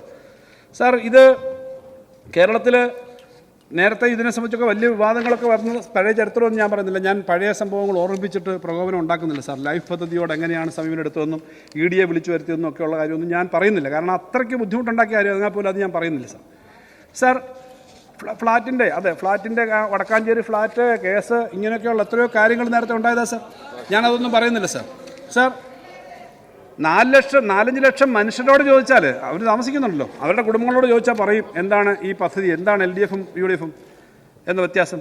സാറ് സ്കൂളുകളിൽ പഠിക്കുന്ന കുട്ടികൾ, സ്കൂളുകളുടെ വ്യത്യാസമൊക്കെ നമുക്കറിയാമല്ലോ സാർ. സാർ, ഈ ജനങ്ങളെ വിശ്വാസത്തിലെടുത്ത് പോകുന്ന സർക്കാരാണ് സാർ ഞങ്ങൾ. എന്തൊക്കെ പറഞ്ഞാലും ജനങ്ങളെടുത്ത് ഈ കാര്യങ്ങൾ തുറന്നു പറഞ്ഞിട്ടാണ് സാർ ഞങ്ങൾ പോകുന്നത്. അതുകൊണ്ടാണ് സാർ 2021 ഞങ്ങളെ വീണ്ടും അധികാരത്തിലെത്തിക്കാൻ, LDFനെ അധികാരത്തിലെത്തിക്കാൻ ജനങ്ങൾ തയ്യാറായത്. സാർ, ഞങ്ങളെ അധികാരത്തിലെത്തിച്ചത് ആ വിശ്വാസം കൊണ്ടാണ്. കാരണം ശമ്പള പരിഷ്കരണം നടത്തി കൊടുത്തു. ഞങ്ങളല്ലെങ്കിൽ ശമ്പള പരിഷ്കരണം കൊടുക്കുമായിരുന്നില്ല, ഫ്രീസ് ചെയ്തേനെ, മറ്റ് ചിലവുകൾ ചെയ്തേനെ. LDF ഗവൺമെൻറ് വീണ്ടും തുടർന്ന് വന്നതുകൊണ്ട് തന്നെയാണ് സാർ ഇത് ഇങ്ങനെ വന്നത്. അതുകൊണ്ട് LDF ഗവൺമെൻറ്റിൻ്റെ തുടർച്ചയാണ് ഇതിൻ്റെയൊക്കെ ഗ്യാരണ്ടി. ഇനിയായാലും LDF സർക്കാരിൻ്റെ തുടർച്ച തന്നെയായിരിക്കും കേരളത്തിൻ്റെ പുരോഗതിക്ക് ഗ്യാരണ്ടി എന്നുള്ളതിന് ഒരു സംശയമില്ല സാർ. കാരണം കേരളത്തിൽ അത്രയേറെ മാറ്റം ഉണ്ടാകുന്നുണ്ട് സാർ. സാർ, ഇതിനകത്ത് ഈ നാട്ടിലുണ്ടാകുന്ന മാറ്റങ്ങൾ കണ്ടെത്തിക്കൊണ്ട് തന്നെയാണ് സാർ നമ്മൾ ഈ കാര്യങ്ങൾ ചെയ്യുന്നത്. ഞാനിവിടെ പറഞ്ഞ നമ്മളെ എല്ലാം ബാധിക്കുന്ന വലിയ പ്രശ്നമാണ് ജീറിയാട്രിക് പോപ്പുലേഷൻ്റെ വർധന. വളരെ വലിയ ഗുരുതരമായ പ്രശ്നമാണ്. അതുകൊണ്ട് അവരുടെ കാര്യങ്ങൾ നോക്കാൻ, തിരിച്ചു വരുന്ന പ്രവാസികളുടെ കാര്യങ്ങളിൽ പ്രത്യേക ശ്രദ്ധ ഉണ്ടാവാൻ ഒക്കെയുള്ള കാര്യങ്ങൾ നമുക്കുണ്ടാവണം സാർ. ടൂറിസവും കെയർ ഇൻഡസ്ട്രിയും കൂടുതൽ ശക്തമായിട്ട് നമ്മൾ ഏറ്റെടുക്കേണ്ടതുണ്ട് സാർ. ടൂറിസത്തിൻ്റെ കാര്യത്തിൽ ഒരു പ്രധാനപ്പെട്ട ഒരു പ്രഖ്യാപനം നടത്തണമെന്ന് ആഗ്രഹിക്കുകയാണ് സാർ. അത് ടൂറിസത്തിന് എല്ലാ കാര്യത്തിലും അവരുടെ ഈ ഇലക്ട്രിസിറ്റി താരിഫിൻ്റെ കാര്യത്തിലൊന്നും അല്ല, പക്ഷേ പൊതുവിൽ അവർക്ക് ഇപ്പോൾ വ്യവസായത്തിൻ്റെ അതേ സ്റ്റാറ്റസ് ഉണ്ടെങ്കിൽ ടൂറിസം ഇൻഡസ്ട്രീസ് തുടങ്ങാൻ വളരെ പെട്ടെന്ന് കഴിയുമെന്ന് ടൂറിസം ഇൻഡസ്ട്രിയിൽ ആളുകളുടെ അഭിപ്രായമുണ്ട്. അതുകൊണ്ട് ആ സ്റ്റാറ്റസ് ഈ വ്യവസായം എന്ന നിലയിൽ അവരുടെ ബാക്കി ഓപ്പറേഷൻ എല്ലാം ഒരു സ്റ്റാറ്റസ് കൊടുക്കാൻ വേണ്ടി പറയുകയാണ് സാർ. അതിനാവശ്യമായ സ്റ്റെപ്പ് എടുക്കും. ബാക്കി റേറ്റുകളുടെ കാര്യം, വൈദ്യുതിയുടെ പോലെയുള്ള കാര്യങ്ങൾ വേറെ നോക്കേണ്ടതാണ്. പക്ഷേ ഇതുപോലൊരു കാര്യം നമ്മൾ എടുക്കുകയാണ് സാർ. സാർ, ഈ ബജറ്റിൽ പ്രഖ്യാപിച്ചിട്ടുള്ള മറ്റ് ഏറെ കാര്യങ്ങളുണ്ട്. അതിനകത്ത് ഈ ഹെൽത്തിൻ്റെ കാര്യത്തിനകത്ത് ഒരു ഹെൽത്ത് ഹബ് ആക്കുക എന്ന് പറഞ്ഞു കഴിഞ്ഞാൽ നമ്മൾ പുറത്ത് പോയിട്ട് ആളുകൾ ഇവിടേക്ക് വരുന്ന തരത്തിലേക്ക്. അതിന് മുമ്പ് പറഞ്ഞപ്പോൾ ഗവൺമെൻറ്റിൻ്റെ സെക്ടർ മാത്രമാണ് നമ്മൾ ശ്രദ്ധിച്ചത്. ഇപ്പോൾ നമ്മൾ സ്വകാര്യ ആശുപത്രികളുമായിട്ടെല്ലാം സംസാരിച്ചിട്ടുണ്ട്. ടൂറിസം പോകുന്ന പോലെ തന്നെ നമ്മുടെ സ്വകാര്യ ആശുപത്രികളുടെ പ്രതിനിധികൾ ഉൾപ്പെടെ പോയി ടൂറിസമായി ലിങ്ക് ചെയ്തും അല്ലാതെ പുറത്ത് പോയി ഇവിടുന്ന് ടീമായി പോയി നമ്മുടെ പ്രത്യേകതകൾ അറിഞ്ഞ് അവിടുന്ന് ആളുകൾ വരത്തക്ക വിധത്തിലേക്ക് ടൂറിസം ഹബ്ബും കെയർ ഇൻഡസ്ട്രിയും വളരെ സജീവമായിട്ട് എടുക്കാൻ വേണ്ടിയിട്ടുള്ള പ്രത്യേക കാര്യങ്ങൾ നമ്മൾ എടുക്കുന്നുണ്ട് സാർ. അത് ഇപ്രാവശ്യം നമ്മൾ എടുക്കും. എഡ്യൂക്കേഷൻ്റെ കാര്യത്തിൽ ഇപ്പോൾ സ്വകാര്യ യൂണിവേഴ്സിറ്റിയെ സംബന്ധിച്ച് ഇവിടെ വന്നല്ലോ, ചില വാർത്തകളൊക്കെ ചർച്ചയൊക്കെ ഇവിടെ കണ്ടു. സ്വകാര്യ യൂണിവേഴ്സിറ്റി വരുമ്പോൾ അതിനകത്ത് നമുക്കൊരു പ്രധാനപ്പെട്ട കാര്യം മുമ്പുള്ളതിനേക്കാളൊരു വ്യത്യാസമുണ്ട്. ലോകത്തു നിന്നുള്ള ആളുകളൊക്കെ കേരളത്തിനകത്തേക്ക് വരിക എന്നുള്ളത് പ്രധാനപ്പെട്ട ഒരു കാര്യമാണ് സാർ. ലോകത്തു നിന്നുള്ള ആളുകളൊക്കെ കേരളത്തിലേക്ക് വരുമല്ലോ. കേരളത്തിൽ നിന്നുള്ള ആൾക്ക് പഠിക്കാൻ വേണ്ടി മാത്രമല്ല, നേരത്തെ ഉണ്ടായിരുന്ന സാഹചര്യത്തെക്കാളും വളരെ വ്യത്യാസമുണ്ട് സാർ. സാർ, ഇങ്ങനെയൊക്കെ വരുമ്പോഴാണല്ലോ സാർ സത്യം ചിലരൊക്കെ പറയുക. ഇത് പ്രതിപക്ഷമൊന്നും അല്ലേ. ഒരു പ്രമുഖ പത്രത്തിൽ ഈ ഓഫ് ക്യാമ്പസ് കേരളത്തിലെ യൂണിവേഴ്സിറ്റിയിൽ തുടങ്ങാത്തതിനെ പറ്റി ഇന്നൊരു കോളൻ ന്യൂസ് ഉണ്ട്. പൊതു സർവകലാശാലകൾക്ക് വഴിയടയും. അതിനകത്ത് പറഞ്ഞേക്കുന്നത് സർവകലാശാലകൾക്ക് അക്കാദമികമായും സാമ്പത്തികമായും വളരാനുള്ള വഴിയടയ്ക്കുന്നതോ ആണ് പുതിയ ഭേദഗതി. കാലിക്കറ്റ് MG സർവകലാശാലകൾക്ക് ഗൾഫ് രാജ്യങ്ങളിൽ ഓഫ് ക്യാമ്പസുകൾ തുടങ്ങാൻ ഇപ്പോൾ തന്നെ ക്ഷണം ലഭിച്ചിട്ടുണ്ട്. ആഗോള റാങ്കിങ്ങിൽ തിളങ്ങി നിൽക്കുകയാണ് കേരളം. ഇവിടുത്തെ ഉന്നത വിദ്യാഭ്യാസം മോശമാണെന്ന് നേരത്തെ പറയുമ്പോൾ ആഗോള റാങ്കിങ്ങിൽ തിളങ്ങി നിൽക്കുകയാണ് കേരളം. കേരള MG സർവകലാശാലകൾ ഇങ്ങനെ ആഗോള ദേശീയ മേൽവിലാസമുള്ളതിനാൽ ഓഫ് ക്യാമ്പസുകൾ വഴി വളരാനാവുമായിരുന്നു. ഞാൻ പറഞ്ഞത് കേരളത്തിലെ യൂണിവേഴ്സിറ്റികൾ ആകെ പൊട്ടയാണ്, കൊള്ളില്ല എന്നൊക്കെ പറയുന്ന ആളുകൾ ഇങ്ങനൊരു ആവശ്യം വരുമ്പോൾ കേരളത്തിലെ യൂണിവേഴ്സിറ്റികൾ ആഗോള റാങ്കിങ്ങിൽ തന്നെ നല്ലതാണ് എന്ന് പറഞ്ഞ ഒരു വാർത്ത സന്തോഷം നമുക്കെല്ലാം തരുന്നതാണ് എന്നുള്ളതുകൊണ്ട് ഞാൻ എടുത്ത് പറഞ്ഞതേ ഉള്ളൂ. സാർ, നീതി ആയോഗിൻ്റെ റിപ്പോർട്ടിനകത്തും എത്ര അവാർഡുകളാണ് സാർ നമുക്കിതിനായിട്ടൊക്കെ കിട്ടുന്നത്. ആ അവാർഡുകൾ നമുക്ക് പലതും കിട്ടുന്നതിൻ്റെ കാര്യങ്ങൾ ഞാൻ എടുത്തു പറയുന്നില്ല. നമുക്കിപ്പോൾ ഇവിടെ സമയമായി. പറ്റില്ല.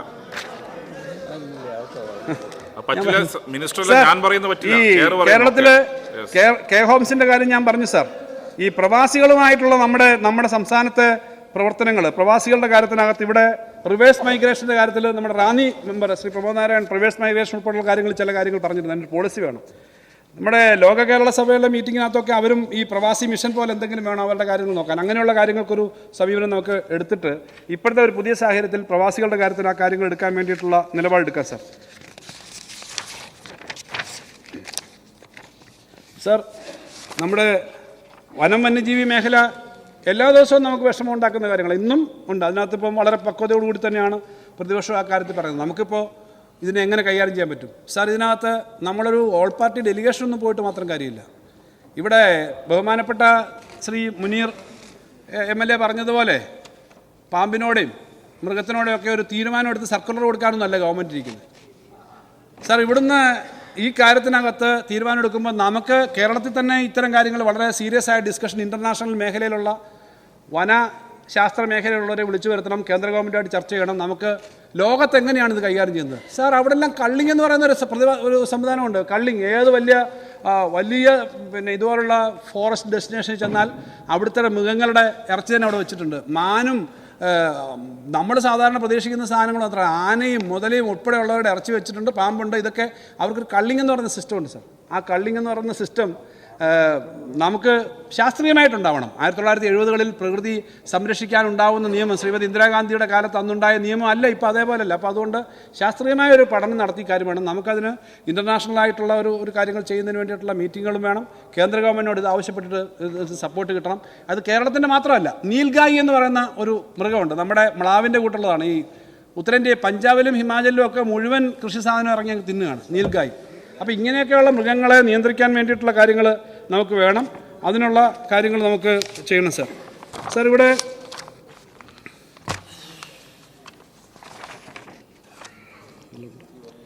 ഈ ചില കാര്യങ്ങളിൽ ഞാനിപ്പോൾ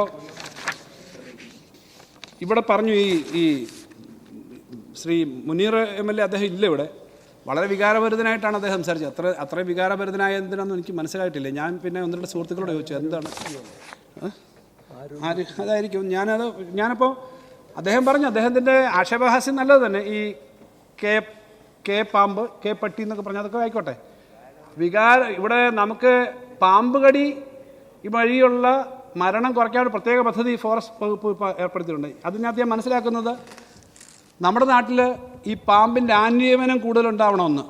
ഇപ്പോൾ ആന്റിവനം ഉണ്ടാവുന്ന പലപ്പോഴും നമ്മുടെ നാട്ടിലെ പാമ്പിൻ്റെ മാത്രമല്ല, ഇപ്പം വേറൊരു സ്റ്റേറ്റിലെ പാമ്പിനും നമ്മുടെ പാമ്പിനും തമ്മിൽ അതിൻ്റെ രീതികളിൽ, അതിൻ്റെ വിഷത്തിന്, അതിൻ്റെ കാലാവസ്ഥയുമായി ബന്ധപ്പെട്ട കാര്യങ്ങൾ. അപ്പോൾ അത്ര ഉൾപ്പെടെ ഒരു വലിയ പദ്ധതി പിന്നെ ഇവിടുന്ന് ഉണ്ടാവുന്നുണ്ടെന്നാണ് ഫോറസ്റ്റ് ഡിപ്പാർട്ട്മെൻറ്റ്. അങ്ങനെ വരുമ്പോൾ ഫോറസ്റ്റ് ഡിപ്പാർട്ട്മെൻറ്റ് നല്ലൊരു ഇനിഷ്യേറ്റീവോട് കൂടി പാമ്പിൻ്റെ വിഷത്തിനുള്ള വനം കൊണ്ടുവരുന്നതിന് വേണ്ടിയിട്ടുള്ളതാണ്. അത് ഈ പാമ്പ് ഇതൊക്കെ മനസ്സിലാക്കിയെന്നൊക്കെയുള്ള കാർട്ടൂൺ തമാശയൊക്കെ എനിക്കും അതുപോലെ ഇഷ്ടപ്പെടുന്നതാണ്. എന്തായാലും നമ്മളത് ചെയ്യാനായിട്ട് ഉദ്ദേശിക്കുന്ന കാര്യമാണ്. എല്ലാം അദ്ദേഹം പറഞ്ഞു, കെ ഹോം, അപ്പോൾ കെ പാമ്പ്, കെ പട്ടി, ഏതായാലും ഇങ്ങനെയൊക്കെയുള്ള കുറേ പറഞ്ഞിട്ട് അദ്ദേഹം വളരെ വികാരപരമായി പറഞ്ഞ കാര്യം, അദ്ദേഹത്തിൻ്റെ പിന്നെ നരിക്കുനിയിലെ ഫയർ സ്റ്റേഷൻ സംബന്ധിച്ച് അദ്ദേഹം അവിടെ 5 സ്ഥലത്ത് അനുവദിച്ചു, അവിടെ മാത്രം കൊടുത്തില്ല, മനഃപൂർവ്വമാണെന്ന്. സാർ, അങ്ങനെ മനഃപൂർവ്വമായി കൊടുക്കാതിരിക്കേണ്ട കാര്യം ഏതെങ്കിലും സ്ഥലത്ത് അങ്ങനത്തെ കാര്യങ്ങൾ ചെയ്യാറുണ്ടോ?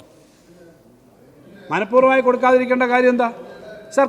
സ്വന്തമായി കെട്ടിടങ്ങളില്ലാത്തതും ഭൂമി ലഭ്യമായതും പൊതുഭരണ വകുപ്പ് വിശദമായ പ്ലാനും എസ്റ്റിമേറ്റും തയ്യാറാക്കിയതുമായ 5 ഫയർ സ്റ്റേഷനുകൾ നിർമ്മിക്കുന്നതിന് ഭരണാനുമതിക്കായി fire and rescue director proposal സമർപ്പിച്ചു. കൊല്ലം പരവൂർ, ആലപ്പുഴ ഹരിപ്പാട്, ഇടുക്കി കട്ടപ്പന, തൊടുപുഴ, കോഴിക്കോട് നരിക്കുനി എന്നിവയ്ക്കായി 21.23 കോടി രൂപയുടെ പദ്ധതിയാണ് തയ്യാറാക്കിയത്. ഇതിൽ 4.85 ലക്ഷം രൂപ എസ്റ്റിമേറ്റ് 4 കോടിയാണ് നരിക്കുനിയിൽ ഫയർ ആൻഡ് റെസ്ക്യൂ സ്റ്റേഷൻ കെട്ടിടം നിർമ്മിക്കാനുള്ള നിർദ്ദേശം ഉൾപ്പെട്ടിരുന്നു. എന്നാൽ ഓരോ പ്രവൃത്തിയുടെയും എസ്റ്റിമേറ്റ് തുക വകുപ്പ് തല വർക്കിംഗ് ഗ്രൂപ്പിൻ്റെ സാമ്പത്തിക പരിധി അധികരിക്കാത്തതിനാൽ മുഴുവൻ പ്രവൃത്തികളും വകുപ്പ് തല വർക്കിംഗ് ഗ്രൂപ്പിൻ്റെ പരിഗണനയ്ക്ക് സമർപ്പിക്കാൻ നിർദ്ദേശിച്ച് നവംബറിൽ തന്നെ ആ ഫയൽ അങ്ങോട്ട് പോയിട്ടുണ്ട്. അതിൻ്റെ നടപടികൾ നടന്നുകൊണ്ടിരിക്കുക. ഇത് നടപടിക്രമമാണ്, അല്ലാതെ വേറെ മനഃപൂർവ്വം എവിടെയും വെക്കേണ്ട കാര്യമുണ്ട്. സാർ, താമരശ്ശേരി താലൂക്ക് ആശുപത്രി സംബന്ധിച്ച് അതിലാണ് അദ്ദേഹം വളരെ വികാരപരമായിട്ട് പറഞ്ഞത്. അതിനകത്ത് എന്താ സാർ സത്യം? താമരശ്ശേരി താലൂക്ക് ആശുപത്രിയുമായി ബന്ധപ്പെട്ട ഫയൽ 15/1/25 വന്നത്. അത് ഈ ബഡ്ജറ്റിനിടയിൽ തന്നെ അത് അയച്ചിട്ടുണ്ട്. അദ്ദേഹം പറഞ്ഞ ഇവിടെ കിടക്കുകയാണെന്ന് പറഞ്ഞുകൊണ്ടാണ് ഞാൻ മനഃപൂർവ്വം കൊടുക്കുന്നില്ല. സാർ, അതിൻ്റെ ഒരു വസ്തുത മനസ്സിലാക്കണം. ഈ സഭയെ ഞാൻ പറഞ്ഞത് 2019 ഈ പദ്ധതിക്കായിട്ട് 13.7 കോടി രൂപ നബാർഡ് നമ്മൾ വായ്പ എടുത്തത്. സാർ, MLA-മാരുടെ ഒന്നും പ്രശ്നമല്ല, നമ്മുടെ ഉദ്യോഗസ്ഥ സംവിധാനത്തിൻ്റെയാണ്. സാർ, 30/6/2024 മുമ്പ് ഈ പദ്ധതിയുടെ അന്തിമ ബിൽ നബാർഡിൽ സമർപ്പിക്കണമായിരുന്നു. എന്നാൽ വെറും 3.28 കോടി രൂപ അടങ്കൽ വരുന്ന പദ്ധതിയുടെ 1ാം ഘട്ടം മാത്രമാണ് 2022 പൂർത്തിയായത്. ഭൂമി ലഭ്യമല്ലാത്തടത്ത് പ്രൊജക്റ്റ് അനുവദിച്ചതാണ് പദ്ധതി വൈകാൻ കാരണം. നിലവിൽ 9.4 കോടി രൂപ നമ്മുടെ ഫണ്ട് ലാപ്സായി എന്ന് പറഞ്ഞാൽ നമ്മുടെ ബോറോയിങ് എടുത്ത ആ പൈസ ഇനി കിട്ടത്തില്ല. അപ്പോൾ ഇത് 9.4 കോടി രൂപ സർക്കാരിൻ്റെ സ്വന്തം ഫണ്ട് ചിലവാക്കണം എന്ന് പറഞ്ഞാൽ നമുക്ക് അഡീഷണൽ ബോറോയിങ് വേറെ എടുക്കേണ്ടി വരും. പിന്നെ അതിൻ്റെ കോസ്റ്റ് എസ്കലേഷൻ അറിയാമല്ലോ. അപ്പോൾ ഇങ്ങനെ ഭൂമി ലഭ്യമല്ലാത്തടത്ത് പദ്ധതി ആരംഭിച്ച് സർക്കാരിൻ്റെ 9.4 കോടി രൂപ നഷ്ടം ഉണ്ടാക്കുന്ന സാഹചര്യം പരിശോധിക്കാനായിട്ട് ഫയലിൽ നിർദ്ദേശിച്ചു. ഉദ്യോഗസ്ഥന്മാരുടെ ഉത്തരവാദിത്വം അറിയണം എന്ന് പറഞ്ഞ് ഫയൽ അയച്ചു. അതിൻ്റെ ഒരു പ്രശ്നം അതിൽ വന്നിട്ടുണ്ട്. ഞാൻ പറഞ്ഞത് അതൊന്നും ഇത്തരം കാര്യങ്ങളിൽ ഉള്ള കാര്യങ്ങൾ നമ്മൾ പറയാതിരിക്കാൻ പറ്റില്ല. മറ്റൊന്ന് 50 ലക്ഷം രൂപയുടെ ഒരു ഭരണാനുമതി, അതിനകത്ത് 8.4 കോടി രൂപയുടെ റിവേഴ്സ് AS ആവശ്യപ്പെട്ടു വന്നു. ഇത് എന്തിനാണ് ഈ റീസൺ എന്ന് ചോദിക്കണ്ടേ? ഞാനത് അങ്ങനെ പറഞ്ഞുകൊണ്ടാണ്. കാരണം എന്തൊക്കെ പറഞ്ഞാലും ഇത്തരം കാര്യങ്ങളിൽ, നിർമ്മാണ കാര്യങ്ങളിൽ, പൊതുവിൽ എടുക്കേണ്ട കാര്യങ്ങളിൽ നമ്മളൊന്നും അങ്ങനെ സമയം എടുക്കാറില്ല. അപ്പോൾ അദ്ദേഹത്തിൻ്റെ ഒരു സംസാരിച്ച് വന്നപ്പോൾ അദ്ദേഹത്തിൻ്റെ ഒരു പിന്നെ അദ്ദേഹം ഇവിടെ പറഞ്ഞപ്പോൾ എല്ലാവർക്കും വലിയ സംശയം എന്താണ് അദ്ദേഹത്തിൻ്റെ മനഃപൂർവ്വം കിട്ടാതിരിക്കുന്നതെന്ന് തോന്നലുണ്ടാവും എന്നുള്ളതുകൊണ്ടാണ് ഞാൻ ആ കാര്യം പറഞ്ഞത്. അതിനകത്ത് വേറൊന്നും വെച്ചല്ല, അതുകൊണ്ടാണ് ആ കാര്യം പറഞ്ഞത്. സാർ, ഇത് പിന്നെ നമ്മുടെ ഇവിടെ കൂടുതൽ ദീർഘിപ്പിക്കുന്നില്ല. നമ്മൾ ഈ ഘട്ടത്തിൽ കേരളത്തിന് പറ്റുന്ന ഏറ്റവും നല്ല കാര്യങ്ങൾ ചെയ്യാനാണ് സാർ ശ്രമിക്കുന്നത്. ഇവിടെ സംസാരിക്കുമ്പോൾ ഹാൻവീവിന് പണം അനുവദിച്ചിട്ടില്ല എന്ന് ചർച്ചയിൽ പറയുന്നുണ്ടായിരുന്നു. ഹാൻവീവിന് 2 കോടി രൂപ നമ്മുടെ പദ്ധതിക്കകത്ത് തന്നെ ഉണ്ട്, പിന്നെ പ്ലാനിനുണ്ട്. എല്ലാം ബഡ്ജറ്റിനെടുത്ത് പ്രസംഗിക്കുന്നതല്ല സാർ. ഹാൻഡെക്സിനും ഹാൻവീവിനുമായി ഇത് കൂടാതെ 4 കോടി രൂപ അധികമായിട്ട് അനുവദിച്ചിട്ടുണ്ട് സാർ. സാർ, ഞാൻ ചുരുക്കമാണ്, എല്ലാവരും 3 ദിവസം ആയതുകൊണ്ട് അതുകൊണ്ട് ഞാൻ ദീർഘിപ്പിക്കുകയില്ല. ഈ പ്രഖ്യാപനങ്ങളും അധികമില്ല സാർ. കാരണം ബഡ്ജറ്റിനകത്ത് തന്നെ 1800 കോടിയോളം ബഡ്ജറ്റ് അവതരിപ്പിച്ചപ്പോൾ ഒറിജിനലി നമ്മൾ തയ്യാറാക്കിയതിനേക്കാളും അധികം പറഞ്ഞിട്ടുണ്ട്. അതിനകത്ത് ഇപ്പോൾ ഒരു കാര്യം കൂടി പറഞ്ഞ്, അത് ജനറൽ കാര്യം പറഞ്ഞതാണ്. ഇലക്ട്രിസിറ്റിയിൽ ഒരു 100 കോടി രൂപ നമ്മൾ പവറുമായി ബന്ധപ്പെടുത്തിയിട്ട് കുറച്ച് പണം മാറ്റി വെച്ചിരുന്നു. പമ്പ്ഡ് സ്റ്റോറേജ് എന്ന് പറയുന്ന സ്കീമാണ്. അപ്പോൾ അതിൻ്റെ ഒരു കാര്യത്തിനകത്ത് നമുക്ക് പെട്ടെന്ന് വൈദ്യുതി ഉൽപ്പാദിപ്പിക്കുന്ന ഓരോ കാര്യങ്ങൾ ചെയ്തേ പറ്റൂ, വേറെ ഒന്നും കൊണ്ടല്ല. അതിനകത്ത് 2 മോഡലുകൾ ഈ സഭയെ പറയുമ്പോൾ അതിനൊരു ഗൗരവം വരുവെച്ചിട്ടുണ്ട്. ഇന്നലെ തന്നെ സാധാരണ ഇതൊക്കെ അവതരിപ്പിച്ച് പിന്നീട് സംസാരിക്കുന്നു. ഇന്നലെ തന്നെ ചെയർമാൻ KSEB മന്ത്രി പറഞ്ഞതനുസരിച്ച് അതുപോലെ സെക്രട്ടറി എല്ലാം വന്നിരുന്നു.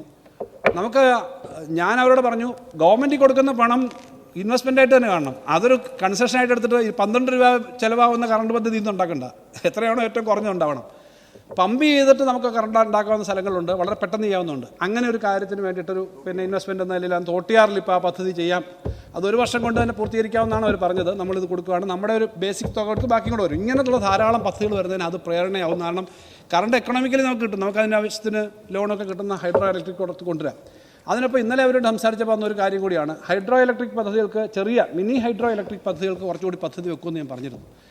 അതിനകത്ത് ഇപ്പോൾ സ്റ്റുഡൻസ് ഒരു കോളേജിലെ സ്റ്റുഡൻസ് ജസ്റ്റ് കഴിഞ്ഞ് 3-4 വർഷം കഴിഞ്ഞ് ഇടുക്കിയിൽ കുറച്ച് കുട്ടികൾ ചേർന്നിട്ട് പദ്ധതി തുടങ്ങിയിട്ടുണ്ട്. 29 കോടിയുടെയാണ് ഇൻവെസ്റ്റ്മെൻറ്റ്. അവർ ഈ സ്റ്റാർട്ടപ്പ് പോലെ അവർക്ക് കുറേ ഫണ്ട് വന്നിട്ടുള്ളൂ, വളരെ എക്കണോമിക്കലായിട്ട് ചെയ്യുന്നു. നമ്മുടെ കൺവെൻഷണൽ സംവിധാനത്തെക്കാളും സ്പീഡിൽ അവർക്ക് ചെയ്യാനായിട്ട് പറ്റുന്നുണ്ട്. അപ്പോൾ ഇങ്ങനെ പറ്റുന്ന ധാരാളം മിനി ഹൈഡ്രോ ഇലക്ട്രിക് പ്രൊജക്റ്റുകൾ നമ്മുടെ നാട്ടിൽ ചെയ്യാൻ പറ്റും. അതിനും ഈ 2 പവർ സെക്ടറും കൂടെ നോക്കി ഒന്ന് പ്രത്യേകമായ ഒരു പദ്ധതി പിന്നെ ആലോചിച്ച് ഈ ഏപ്രിൽ മാസത്തോടു കൂടി കുറേയേറെ പദ്ധതികൾ ഇലക്ട്രിസിറ്റി ബോർഡ് മുന്നോട്ട് കൊണ്ടുവരാമെന്നാണ് പറഞ്ഞത്. അത് കേരളത്തിൻ്റെ എനർജി സംബന്ധിച്ചൊരു കാര്യമായതുകൊണ്ടും നമുക്ക് ഇഷ്ടം പോലെയുള്ള ജലത്തിൻ്റെ ലഭ്യത ഉപയോഗിച്ചും ചെയ്യാവുന്നൊരു കാര്യമായതുകൊണ്ട് ഞാനിവിടെ എടുത്ത് പറയുകയാണ് സാർ.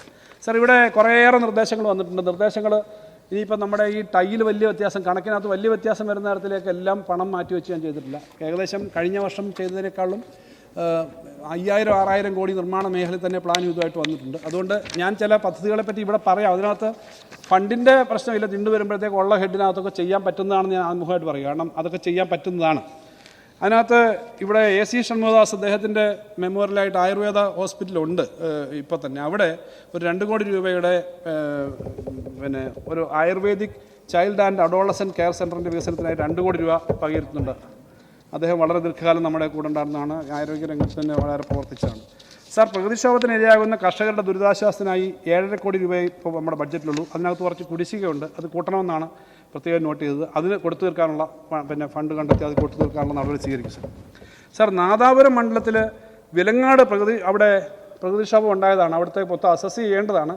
ഈ വയനാട് മേഖലയിൽ ഉണ്ടായതുപോലെ തന്നെ വലിയ ഒരു മലയിടിച്ചിലെല്ലാം ഉണ്ടായതാണ്. അവിടെ കാര്യങ്ങളൊന്ന് പ്രത്യേകമായിട്ട് നോക്കി പ്രത്യേകമായിട്ട് അവർക്കൊരു പിന്നെ പാക്കേജ് അവിടെ ഡെവലപ്പ് ചെയ്യാൻ വേണ്ടിയിട്ട് സമീപനം സ്വീകരിക്കാം സാർ. സാർ, പുതുക്കാട് മണ്ഡലത്തിലെ ആറ്റപ്പള്ളി റെഗുലേറ്റർ കം ബ്രിഡ്ജ് അത് തകർന്ന ആ റോഡും ബ്രിഡ്ജും ഒക്കെ ആകെ മോശമായി കിടക്കുകയാണ്. അപ്പോൾ അതിനെ സംബന്ധിച്ച് MLA പറഞ്ഞിട്ടുണ്ട്, അത് പ്രത്യേകമായിട്ട് പറയാം. ഇതിന് ചില സ്പെസിഫിക് വർക്കുകൾ, സാധാരണ വർക്കുകൾ അല്ല പറയുന്നത്, സ്പെസിഫിക് വർക്കുകളുണ്ട് സാർ. കാംകോയുടെ പുനരുജ്ജീവനം, കാംകോ ഇപ്പോൾ നല്ല ലാഭത്തിലായിരുന്നു, ഇപ്പോൾ അതൊരു പ്രതിസന്ധിയിലാണ്. ഇപ്പോൾ 1 കോടി രൂപ നമ്മളതിനകത്ത് വെക്കുന്നു, പക്ഷേ കുറച്ചുകൂടി വേണ്ടി വരും. കാരണം അത് ഇപ്പോൾ ഒരു പ്രതിസന്ധി ആയതുകൊണ്ട്. കാംകോ വളരെ ലാഭത്തിലായിരുന്നു. ആദ്യ വർഷം 5 കോടി രൂപ പ്രത്യേകം ഞാൻ അവർക്ക് പ്രോത്സാഹനമായിട്ട് കൊടുത്താണ് കൂടുതൽ ഡെവലപ്മെൻറ്റ് ഉണ്ടാക്കാം. പക്ഷേ ഇപ്പോൾ എന്തോ ഈ കോവിഡ് കഴിഞ്ഞപ്പോൾ വല്ലാത്തൊരു പ്രതിസന്ധിയിലാണ്. നല്ലപോലെ ടില്ലറും മറ്റും ഉണ്ടാക്കുന്ന കമ്പനിയാണ് സാർ. നമ്മുടെ കൂത്തുപറമ്പിൽ നരിക്കോട് മല, വാഴമല, വിമാനപ്പാറ, പഴശ്ശി ട്രക്ക് പാത്ത് എന്നിവ കേന്ദ്രീകരിച്ചൊരു ടൂറിസം ശൃംഖല രൂപീകരിക്കുന്നതിനുള്ള നടപടി സ്വീകരിക്കും. അതിൻ്റെ നമ്മുടെ ഇപ്പോൾ തന്നെ മലബാറിലുള്ള പദ്ധതികളായിട്ട് ചേർന്നിട്ട് ആ കാര്യം എങ്ങനെയാണെന്ന് നോക്കാം. ഫണ്ടൊക്കെ അതിൻ്റെ ഭാഗമായിട്ട് വെച്ചുകൊള്ളാം എന്നാണ് വിചാരിക്കുന്നത്. Sir, state horticulture mission management പദ്ധതിക്കായിട്ട് അധികമായിട്ട് 1 കോടി രൂപ വകയിരുത്തുന്നുണ്ട് സാർ. സാർ, കോഴിക്കോട് വിമാനത്താവളത്തിലേക്ക് കുളത്തൂർ ജംഗ്ഷനിൽ നിന്നും എയർപോർട്ടിലേക്ക് എത്തിച്ചേർന്ന റോഡ് നവീകരിക്കാൻ അടിയന്തര നടപടി സ്വീകരിക്കുമെന്ന് ശ്രീ ഇബ്രാഹിം MLA പറഞ്ഞു. അത് അടിയന്തരമായത് എയർപോർട്ടിലേക്ക് പോകുന്നതാണ്. അത് അത്രയും അടിയന്തരമായിട്ട് ആ പണി PWD വീട്ടത്തിൽ അതിൻ്റെ വർക്ക് കിടപ്പുണ്ട്. അത്രയും പെട്ടെന്ന് സാങ്ഷൻ ചെയ്ത എയർപോർട്ട് റോഡാണ്. നമുക്ക് അടിയന്തരമായിട്ട് നടപടി സ്വീകരിക്കാൻ പറ്റും. സാർ, ഈ ഒരു വ്യക്തിയെ സംബന്ധിച്ച് ഭൂമി ഉൾപ്പെടെയുള്ള എല്ലാ ആസ്തി വിവരങ്ങളും ഉൾക്കൊള്ളിച്ചുകൊണ്ടൊരു ഡിജിറ്റൽ പ്രോപ്പർട്ടി കാർഡ് പദ്ധതി നടപ്പിലാക്കാനായിട്ട് ഉദ്ദേശിക്കുന്നുണ്ട്. എന്ന് പറഞ്ഞാൽ ATM കാർഡുകളുടെ കാർഡ് കിട്ടും. അതിനകത്ത് പിന്നെ എല്ലാ കാര്യവും ഉൾപ്പെടുത്തിയിട്ടുണ്ടാവും, നമ്മുടെ ആസ്തിയുടെ എല്ലാ വിവരം. അങ്ങനെ ഒരു കാർഡ് സംവിധാനം കൊണ്ടുവരുന്നത് അതിനായിട്ട് 2 കോടി രൂപ അനുവദിക്കുന്നു സാർ. ഈ ഡിജിറ്റൽ പ്രോപ്പർട്ടി കാർഡ് എനിക്ക് തോന്നുന്നു ഇന്ത്യയിൽ ആദ്യമായിട്ടായിരിക്കും അങ്ങനൊരു സംവിധാനം വരുന്നത്. സാർ, പട്ടയ മിഷനിൽ നിലവിൽ 1,80,899 പട്ടയങ്ങൾ വിതരണം ചെയ്തു കഴിഞ്ഞു. പട്ടയ മിഷന് നിലവിൽ 3 കോടിയാണ് വകയിരുത്തിയിട്ടുള്ളത്. അതിന് പുറമെ 2 കോടി രൂപ കൂടെ അനുവദിക്കുകയാണ് സാർ അത് പൂർത്തീകരിക്കും. സാർ, ഡിജിറ്റൽ സർവേ പ്രവർത്തനത്തിൽ കേരളം രാജ്യത്തിനും ലോകത്തിനും മാതൃകയാണ്. National conclave on digital survey and integrated portal തിരുവനന്തപുരത്ത് സംഘടിപ്പിക്കാനായിട്ട് 25 ലക്ഷം രൂപ വകയിരുത്തുന്നു സാർ. സാർ, റവന്യൂ വകുപ്പ് നൽകി വരുന്ന ഡിജിറ്റൽ സേവനങ്ങൾ പൊതുജനങ്ങളിലേക്ക് എത്തുന്നതിനായി ഒരു സാക്ഷരതാ ക്യാമ്പയിൻ തുടക്കം കുറിക്കാൻ ഉദ്ദേശിക്കുന്നു. ഇതിനായിട്ട് 1 കോടി രൂപ വകയിരുത്തുന്നു. സാർ, ആയുർവേദത്തിന് പ്രസിദ്ധമായ തൃത്താലയിലെ ആയുർവേദ പാർക്കിന് 2 കോടി രൂപ വകയിരുത്തുന്നു. സാർ, അത് നേരത്തെ പ്രഖ്യാപിച്ചതാണ്. പണി തുടങ്ങി പ്രവർത്തനം വന്നിട്ടില്ല. അത് വരുന്നതിനനുസരിച്ച് ബാക്കി കാര്യങ്ങൾ അതിനകത്ത് ചെയ്യാൻ പറ്റുന്നതാണ്. സാർ, ബാലരാമപുരം മുതൽ കളിയിക്കാവള വരെയുള്ള നാഷണൽ ഹൈവേ വികസനം ഇവിടെ ബഹുമാനപ്പെട്ട മെമ്പർമാർ പറഞ്ഞു വളരെ പ്രധാനപ്പെട്ട ഒരു മേഖലയാണ്. അത് വികസിപ്പിക്കേണ്ടതാണ്. എന്നാലേ നാഷണൽ ഹൈവേയുടെ മുഴുവൻ ഡെവലപ്മെൻറ്റ് വരും. അതിനായിട്ട് കിഫ്ബി വഴി പണം അനുവദിക്കും. സാർ, ഇരിക്കൂറിലെ വിനോദസഞ്ചാര കേന്ദ്രമായ പാലക്കടം തട്ടിൻ്റെ അടിസ്ഥാന സൗകര്യ വികസനത്തിന് 1 കോടി രൂപ പ്രാഥമികമായിട്ട് അനുവദിക്കുന്നു സാർ. കളമശ്ശേരി നിയോജകമണ്ഡലത്തിലെ കരുമാളൂർ പഞ്ചായത്തിനെയും കുന്നുകര പഞ്ചായത്തിനെയും ബന്ധിപ്പിച്ച് പെരിയാറിന് കുറുകെ പാല നിർമ്മാണം ഈ വർഷം തന്നെ ആരംഭിക്കുന്നതിന് നടപടി സ്വീകരിക്കും. സാർ, കയർ, കശുവണ്ടി, കൈത്തറി തുടങ്ങിയ പരമ്പരാഗത മേഖലകളെക്കുറിച്ച് പഠിക്കാൻ നിയോഗിച്ച വിദഗ്ധ സമിതി അത് നൽകിയിട്ടുണ്ട്. അതിന് ശുപാർശകൾ സമയബന്ധിതമായിട്ട് നടപ്പിലാക്കും. അതിനും വേണ്ട പണം ഇപ്പോൾ ഇതിനകത്ത് പറയേണ്ട കാര്യമില്ല. അത് ആവശ്യമായിട്ടുള്ള പണം മാറ്റിവെക്കും sir. Sir, Kottakkal Ayurveda college വികസനം സമയബന്ധിതമായി പൂർത്തീകരിക്കുന്നതിനുള്ള ഒരു പ്രത്യേക പദ്ധതി ആലോചിക്കും. സാർ, GST വകുപ്പിലെ നികുതിദായക സേവന വിഭാഗത്തിൻ്റെയും ഓഡിറ്റ് വിഭാഗത്തിൻ്റെയും പ്രവർത്തനം മെച്ചപ്പെടുത്തുന്നതിനായി ഫേസ്ലെസ് അഡ്ജുഡിക്കേഷൻ, ഇൻകം ടാക്സിൽ ഇപ്പോൾ അതുണ്ട്, ആൾ മുന്നേ ചെല്ലണ്ട, അങ്ങനൊരു അഡ്ജുഡിക്കേഷൻ സംവിധാനം നടപ്പിലാക്കും. ഇതിനാവശ്യമായിട്ടുള്ള സോഫ്റ്റ്വെയറും ഹാർഡ്വെയറും ഉൾപ്പെടെയുള്ള കാര്യങ്ങൾ നടപ്പിലാക്കുന്നതിനായിട്ട് 3 കോടി രൂപ അനുവദിക്കുന്നു. സാർ, ചെറിയൊരു തുകയാണെങ്കിൽ നിരീക്ഷ സ്ത്രീ നാടകവേദി 5 ലക്ഷം രൂപ അവർക്ക് വകയിരുത്തുന്നു. നേരത്തെ നമ്മൾ നൽകിയിരുന്നതാണ്. ഇപ്രാവശ്യത്തെ നമ്മുടെ ഡീറ്റെയിൽസിനകത്ത് ഇല്ലാത്തതുകൊണ്ടാണ് ബഡ്ജറ്റിനകത്ത് തന്നെ പറയുന്നത് സാർ. സാർ, കുറ്റ്യാടി ടൗണിൽ നിന്നും പഴശ്ശി ചരിത്ര സ്മാരകം ഉൾപ്പെടെയുള്ള മേഖലയിൽ ടൂറിസം സാധ്യതയുള്ള മേഖലയാണ്. അവിടെ അതിനു വേണ്ടിയിട്ട് വികസിപ്പിക്കാനായിട്ട് 2 കോടി രൂപ അനുവദിക്കും സാർ. സാർ, വാമനപുരത്തെ വെഞ്ഞാറമൂട് സാംസ്കാരിക സഹകരണ സംഘത്തിന് നേരത്തെ ഉണ്ടായിരുന്നതാണ്, ഇപ്പം ഇതിനകത്ത് ഇല്ലാത്തതുകൊണ്ടാണ് സംഘത്തിന് ഒറ്റത്തവണ ഗ്രാൻഡായി 10 ലക്ഷം രൂപ അനുവദിക്കുന്നു. സാർ, ഈ കോഴിക്കോട് ഞാൻ നേരത്തെ പറഞ്ഞ പോലെ പല സ്ഥലത്തും പുലിമുട്ടിൻ്റെ കാര്യങ്ങൾ പറഞ്ഞിട്ടുണ്ട്. അതിനകത്ത് ഞാൻ നേരത്തെ പറഞ്ഞ സ്ഥലങ്ങളിൽ ആ പുലിമുട്ടിന് നമ്മുടെ ഇപ്പോൾ പറഞ്ഞ 100 കോടിയുടെ പദ്ധതിക്കകത്ത് ആ പദ്ധതികൾ നമുക്ക് ചേർത്ത് നൽകാൻ പറ്റും. ഓരോ സ്ഥലത്തെയും ഞാൻ ആ സ്ഥലങ്ങൾ നേരത്തെ പറഞ്ഞിരുന്നു. കോഴിക്കോടുണ്ട്, പല മേഖലകളിൽ നമുക്ക് ആ പദ്ധതി ഉൾപ്പെടുത്താൻ പറ്റും. സാർ, കേരളത്തിലെ പ്രധാനപ്പെട്ട വിനോദസഞ്ചാര കേന്ദ്രമായിട്ടുള്ള ആതിരപ്പള്ളി ടൂറിസം മാസ്റ്റർ പ്ലാൻ നൽകുന്നതിനെ പറ്റി ഇവിടെ ചർച്ച വന്നിരുന്നു. സാർ, അതിന് നടപടി സ്വീകരിക്കും. രാവിലെ തന്നെ നമ്മുടെ ടൂറിസം മന്ത്രിയും പറഞ്ഞിരുന്നു. ഇതിന് അടിസ്ഥാന സൗകര്യം, അവിടെ വരുന്ന ആൾക്ക് പാർക്കിങ്, ടോയ്ലറ്റ്, ബേസിക് ഫെസിലിറ്റിക്ക് വേണ്ടിയിട്ട് അടിയന്തരമായിട്ട് 2 കോടി രൂപ ഈ വർഷം തന്നെ അനുവദിക്കും എന്നുള്ളത് ചെയ്യാം. സാർ, കേരള സ്റ്റേറ്റ് ബുക്ക് മാർക്കിൻ്റെ ബുക്ക് കഫേക്ക് 20 ലക്ഷം രൂപ അനുവദിക്കുന്നു. സാർ, കട്ടപ്പന മുനിസിപ്പാലിറ്റിയിലെ ഗതാഗതക്കുരുക്കിന് പരിഹാരമായി റിംഗ് റോഡ് നിർമ്മാണത്തിനുള്ള പദ്ധതി നടപ്പിലാക്കും. ഇതിനായിട്ട് പ്രാഥമികമായിട്ട് 5 കോടി രൂപ വകയിരുത്തുന്നു. തോട്ടം മേഖലയിലെ പാർപ്പിട പ്രശ്നം പരിഹരിക്കുന്നതിനും ലയം പുനർനിർമ്മിക്കുന്നതിനുമായി 10 കോടി രൂപ വകയിരുത്തുന്നു. സാർ, തലശ്ശേരി താലൂക്ക് ആശുപത്രി ദീർഘകാലമായിട്ടുള്ള ഒരു ആവശ്യമാണ് അവിടെ നിന്ന് മാറ്റി സ്ഥാപിക്കുക. കഴിഞ്ഞ വർഷവും ബഡ്ജറ്റിൽ നമ്മൾ കുറേ പണം വെച്ചിരുന്നു. സാർ, അടിയന്തരമായി അത് മാറ്റി സ്ഥാപിക്കുന്നതിനാവശ്യമായിട്ടുള്ള നടപടികൾ വേഗത്തിലാക്കും sir. Sir, Thalassery heritage town, അവിടുത്തെ 150 വർഷം പഴക്കമുള്ള തലശ്ശേരി മുനിസിപ്പാലിറ്റി കെട്ടിടം, അതിന് നമ്മുടെ ആർക്കിയോളജി ഡിപ്പാർട്ട്മെൻറ്റുമായി ബന്ധപ്പെട്ടിട്ടുള്ളതാണ്. വകുപ്പിൽ നിന്ന് ഒരു നിർദ്ദേശം വന്നിട്ടുണ്ട്. പ്രാഥമികമായിട്ട് ഇപ്പോൾ 1 കോടി രൂപ വകയിരുത്തുന്നു. കൂടുതൽ വേണ്ടി വരും, അത് അനുസരിച്ചപ്പോൾ ദീർഘിപ്പിച്ചു കൊടുക്കും സാർ. സാർ, ഇവിടെ പണം വെക്കുന്നതിൽ ഇവിടെ പറഞ്ഞ ഇതൊക്കെ KMML-ന്റെ ചിറ്റൂർ ഭൂമിയുടെ കാര്യം പറഞ്ഞിരുന്നു. നേരത്തെ അത് പറഞ്ഞിരുന്നതാണ്, ഇൻഡസ്ട്രീസ് വകുപ്പ് പറഞ്ഞാണ്. അത് അവിടെ ഒരു വലിയ പ്രശ്നമാണ്. ഇവിടെ ചെയ്യുന്നൊരു കാര്യം പോലല്ല. അവിടെ 10-70 ഏക്കർ സ്ഥലം ഏറ്റെടുക്കേണ്ടതുണ്ട്. ആ സ്ഥലം നമ്മുടെ സാധാരണഗതി നെഗോഷിയേറ്റഡ് പർച്ചേസായിട്ട് എടുത്തിട്ട് നമ്മുടെ ഇപ്പോൾ പുതുതായിട്ട് വരുന്ന തിരുവനന്തപുരം, കൊല്ലം, പുല്ലൂർ ആ ട്രയാങ്കിളിൻ്റെ ഭാഗമായിട്ട് അത് ഏറ്റെടുക്കാനോ അവിടെ ലോജിസ്റ്റിക് പാർക്കോ മറ്റെന്തെങ്കിലും കാര്യങ്ങൾ ചെയ്യാൻ വേണ്ടി പറ്റും. അതുപോലെ തന്നെ ഭൂമി NH-ൻ്റെ സൈഡിൽ കിടക്കുന്ന ചാത്തന്നൂരിലെ ഇപ്പോൾ കുറച്ച് ഭൂമി നമ്മുടെ സ്പിന്നിങ്ങുമായി ബന്ധപ്പെട്ടിട്ട് കിടക്കുന്നത് 10 ഏക്കർ സ്ഥലമുണ്ട്. അതുമൊക്കെ സർക്കാരിൻ്റെ സ്ഥലമാണ്. എന്തെങ്കിലും പദ്ധതി ഞാനിവിടെ പറയുമ്പോൾ ഈ 2 പദ്ധതിയല്ല, ഇത്തരം സ്ഥലങ്ങൾ കിടക്കുന്ന ഏത് സ്ഥലത്തായാലും നമുക്ക് എടുക്കാം. ഇവിടെ പ്രത്യേകമായി ചർച്ച വന്നതുകൊണ്ട് ഞാൻ പറയുന്നത് ആ സ്ഥലത്ത് നമുക്ക് എക്കണോമിക്കലായിട്ടുള്ള പദ്ധതി നടപ്പിലാക്കുന്നതിന് വേണ്ടി ഇവിടെ ഉൾപ്പെടുത്തുകയാണ് സാർ. ഏറ്റുമാനൂർ IT പാർക്കിന് ഇതേപോലെ തന്നെ ഇവിടുത്തെ സ്ഥലത്തിൻ്റെ കാര്യം ഇവിടെ പറഞ്ഞിരുന്നു. IT park startup IT park എന്ന് പറഞ്ഞാൽ വർക്ക് നിയർ ഹോമാണ്. ആ സൗകര്യവും നമുക്ക് നമ്മുടെ കിഫ്ബിയും അതുപോലെ സ്റ്റാർട്ടപ്പ് മിഷനും ഇവരുമായിട്ടെല്ലാം ബന്ധപ്പെട്ടിട്ട് നമുക്ക് അവിടുത്തെ കാര്യങ്ങൾ ചെയ്യുന്നതിന് വേണ്ടിയിട്ടുള്ള നടപടി സ്വീകരിക്കാം സാർ. ഇതിനകത്ത് ഞാനിപ്പോൾ പറഞ്ഞ ധാരാളം കാര്യങ്ങൾ ഇവിടെ മാതൃകാപരമായ ധാരാളം കാര്യങ്ങൾ പറഞ്ഞിട്ടുണ്ട്. അതെല്ലാം എടുത്തിട്ട് പറഞ്ഞിട്ടില്ലെന്നേ ഉള്ളൂ. ഉദാഹരണത്തിന് ഈ എടുത്തു പറയേണ്ട കാര്യങ്ങളാണ്. ഒന്ന്, ഔഷധ ഗ്രാമം. നമ്മുടെ കല്യാശ്ശേരിയിൽ ഔഷധ ഗ്രാമമുണ്ട്. അത് അവിടെ കുറുന്തോട്ടി കൃഷി ചെയ്ത് അവർ പറഞ്ഞു അതിനുള്ള സഹായം പറയണമല്ലേ, 10 എടുത്തു പറയണം. അവരൊരു ആയിരക്കണക്കിന് ടൺ ഉൽപ്പാദിപ്പിച്ച് അവിടെ ഒരു വരുമാനം ഇല്ലാത്ത സ്ഥലത്ത് വരുമാനം കൊടുക്കുന്ന പദ്ധതികളുണ്ട്. ഇങ്ങനെയുള്ള പല പദ്ധതികളും നമ്മുടെ ഈ ഇതിനകത്ത് പറയേണ്ടതുണ്ട്. ഞാനോരോന്നും എടുത്തു പറയുന്നില്ല. അതുപോലെ തന്നെ വെർട്ടിക്കലായിട്ടുള്ള പല തട്ടുള്ള ഇൻഡസ്ട്രിയൽ പാർക്കുകൾക്കകത്ത് ഇൻഡസ്ട്രീസ് വരാൻ വേണ്ടി 1 വർഷത്തിനകം തന്നെ പൂർത്തീകരിക്കുന്നതിനുള്ള ചില പദ്ധതിയുണ്ട്. അതിനൊക്കെ ഫണ്ട് വെച്ചിട്ടുള്ളത് കൂടാതെ അഡീഷണൽ കൊടുക്കും. ഒരു കാര്യം ഞാൻ പറയാം, എല്ലാ മണ്ഡലത്തിലും ഈ പറഞ്ഞ ഇപ്പോൾ റോഡുകളുടെ കാര്യം, ഇപ്പോൾ ഇടുക്കിയിലെ മൂലമറ്റത്ത് AKG പാലം നിർമ്മിക്കുന്നതിൻ്റെ കാര്യം പറഞ്ഞിട്ടുണ്ട്.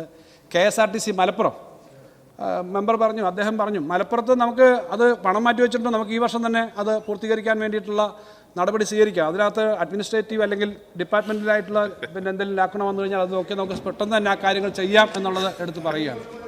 അപ്പോൾ അത് ചെയ്യുന്നതിന് സ്പീഡിൽ ചെയ്യുന്നതിന് വേണ്ടിയിട്ടുള്ളതാണ്. എറണാകുളത്ത് ഇതേപോലൊരു പ്രശ്നമുണ്ട്. എറണാകുളം ടൗണിലെ KSRTC ബസ് സ്റ്റാൻഡ്, ആ ബസ് സ്റ്റാൻഡും നമ്മൾ ട്രാൻസ്പോർട്ട് വകുപ്പ് ഇടപെട്ടിട്ടുണ്ട്. അത് നമുക്ക് അടിയന്തരമായി ചെയ്യുന്നതിനുള്ള എടുക്കാം. ഞാൻ പണമില്ലാത്ത പ്രശ്നമില്ല ഇതിനൊന്നും, അതുകൊണ്ട് ഞാൻ പണത്തിൻ്റെ കാര്യം എടുത്ത് പറയുന്നില്ല. അതൊക്കെ ചെയ്തു തീർക്കാൻ നമുക്ക് പറ്റും. അങ്ങനെ ഇമ്പോർട്ടൻ്റായ കാര്യങ്ങൾ ചെയ്യാം. അതോടൊപ്പം തന്നെ ഈ സമയബന്ധിതമായി ഇത് പൂർത്തീകരിക്കാനുള്ള പ്രത്യേകമായിട്ട് ഞങ്ങൾ ബന്ധപ്പെട്ട വകുപ്പുകളെല്ലാം കൂടി ഇരുന്നിട്ട് PWDയുടെ നേതൃത്വത്തിൽ തന്നെ ഈ കാര്യങ്ങൾ സ്പീഡപ്പ് ചെയ്യാൻ വേണ്ടിയിട്ടുള്ള കുറേ കാര്യങ്ങൾ നമ്മൾ ചെയ്യുന്നുണ്ട്. 2 കാര്യങ്ങൾ ഇവിടെ പറയാം സാർ. ഈ റബ്ബറിൻ്റെ കാര്യവും നെല്ലിൻ്റെ കാര്യവും ഇവിടെ പറഞ്ഞില്ല. അതിപ്പം ഒരു അനൗൺസ്മെൻറ്റായിട്ട് ഇപ്പോൾ ഒരു വർധന പറഞ്ഞിട്ട് പറയാനല്ല ഉദ്ദേശിക്കുന്നത്. അതാദ്യം ഞാൻ പറയാം, അങ്ങനെ ഒരു ആശങ്ക നിർത്തണ്ട. പക്ഷേ സാർ, നെല്ലിൻ്റെയും ഒരു കാര്യം, നെല്ല് സംബന്ധിച്ച് തറവിലയിലാണ്. നെല്ലും റബ്ബറും തറവില എന്നുള്ള കൺസെപ്റ്റാണ് ഞങ്ങൾക്കുള്ളത്. അതെന്ന് പറഞ്ഞാൽ ബേസിക്കലി കേന്ദ്രം തരുന്നില്ല എന്ന് പറയുന്നത് ശരിയല്ല. ഞാനിവിടെ മന്ത്രിയായിട്ട് മാത്രമല്ല, ഞാൻ കേരള കർഷക സംഘത്തിൻ്റെ സംസ്ഥാന സെക്രട്ടറി ആയിരുന്നു. കാർഷിക മേഖല പ്രവർത്തിച്ച ഞങ്ങൾ 7 രൂപ ഉണ്ടായിരുന്നപ്പോൾ അന്ന് വർദ്ധിപ്പിക്കാൻ നടത്തിയ സമരം തൊട്ടുണ്ട്. ഇപ്പം നെല്ലിനിപ്പം കുറച്ച് അങ്ങോട്ട് വരുമ്പം അതിനകത്ത് തൊടത്തില്ല എന്നല്ല, ഇപ്പം വരുന്നില്ല. ഭാവിയിൽ അതിനെപ്പറ്റി നോക്കും. നെല്ലിൻ്റെ റബ്ബറിൻ്റെയും കാര്യം ഭാവിയിൽ നോക്കും. ഇപ്പം അതിനകത്ത് വരുന്നില്ല, ഭാവിയിൽ നോക്കും. പക്ഷേ ഇപ്പോൾ അത് സംബന്ധിച്ച് നമുക്ക് സാർ, നമ്മൾ മിനിമം വില നെല്ലിന് പറഞ്ഞപ്പോഴാണ് ഇന്ത്യയിലാകെ ആ തരത്തിലേക്ക് തീരുമാനം വന്നത്. ഇപ്പോൾ അത് 28 രൂപ സംതിങ് ഉണ്ട്. നമ്മുടെ മിനിമം വില, നമ്മുടെ റബ്ബർ, നമ്മൾ നെല്ലിന് 1 കിലോ നെല്ലിന് നമ്മൾ കൊടുക്കുന്ന പണം, നമ്മൾ മുടക്കുന്ന പണം കൃഷി വകുപ്പിൻ്റെ കണക്കനുസരിച്ച് 81 രൂപയാണ്. 1 കിലോ നെല്ലിന് നമ്മൾ മുടക്കുന്ന പണം 81 രൂപയാണ്. ആ പണം നമുക്ക് അത് വിലയായിട്ട് മാത്രമല്ല. അപ്പോൾ എന്തായാലും നെല്ലിൻ്റെ കാര്യത്തിനകത്ത് തറവില എന്നുള്ള കൺസെപ്റ്റിലാണ് നമ്മൾ നിൽക്കുന്നത്. കേന്ദ്രം തരുന്നു ഇങ്ങോട്ട് തരുന്നു എന്നുള്ള കണക്ക് പറയുന്നത് ശരിയല്ല. മിനിമം എത്ര രൂപ കിട്ടിയാൽ കൃഷിക്കാരന് ചെയ്യാൻ പറ്റും. അപ്പോൾ അത് വെച്ചിട്ടാണ് ഇപ്പോൾ അതില്ല, തുടർന്നാണ് അത് നോക്കാൻ പറ്റുക. റബ്ബറിൻ്റെ കാര്യത്തിലും അതുതന്നെയാണ്. ഈ സർക്കാർ വന്ന ഏപ്രിൽ മുതലാണ് 30 രൂപ ഏകദേശം കൂട്ടിയിരിക്കുന്നത്. റബ്ബറിൻ്റെ കാര്യത്തിനകത്ത് കഴിഞ്ഞ ട്രിപ്പ് നമ്മൾ കൂട്ടിയപ്പോൾ പൊതുവിൽ മാർക്കറ്റിനകത്ത് ഡിമാൻഡ് വന്നു. അങ്ങനെ ഓരോ പ്രാവശ്യം കൂടുമ്പോൾ അതിന് മേളി വെക്കുക എന്നുള്ളതല്ല. ഇവിടെ പറയുന്ന കേട്ടോ 1 പൈസ പോലും ചിലവായിട്ടില്ല എന്ന് ശ്രീ മോൻസ് ജോസഫ് പറഞ്ഞു. അങ്ങനല്ല, പണം ചിലവായിട്ടുണ്ട്.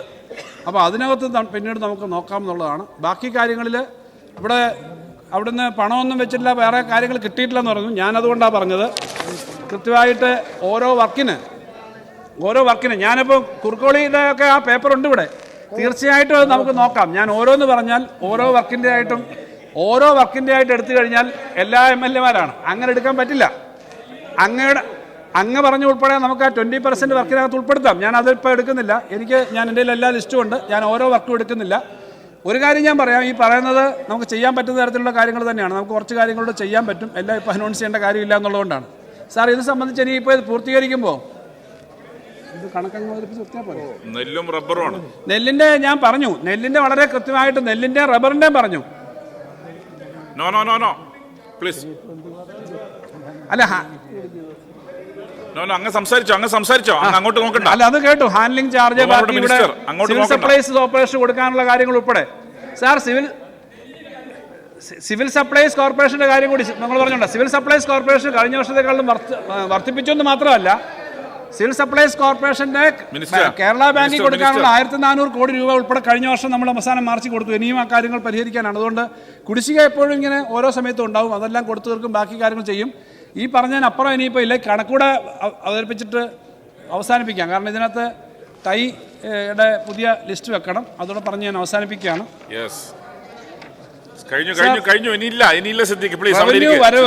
നേരത്തെ ഉള്ള കണക്കിനകത്ത് അഡീഷണൽ കുറച്ച് വന്നിട്ടുള്ളൂ, കുറച്ചേ ഉള്ളൂ സാർ. എന്നാലും അത് അവതരിപ്പിക്കണമല്ലോ സാർ. റവന്യൂ വരവ് 1,50,351.67. റവന്യൂ ചെലവ് 1,79,476.20. റവന്യൂ കമ്മി 27,124.53. മൂലധന ചെലവ് -16,871.8.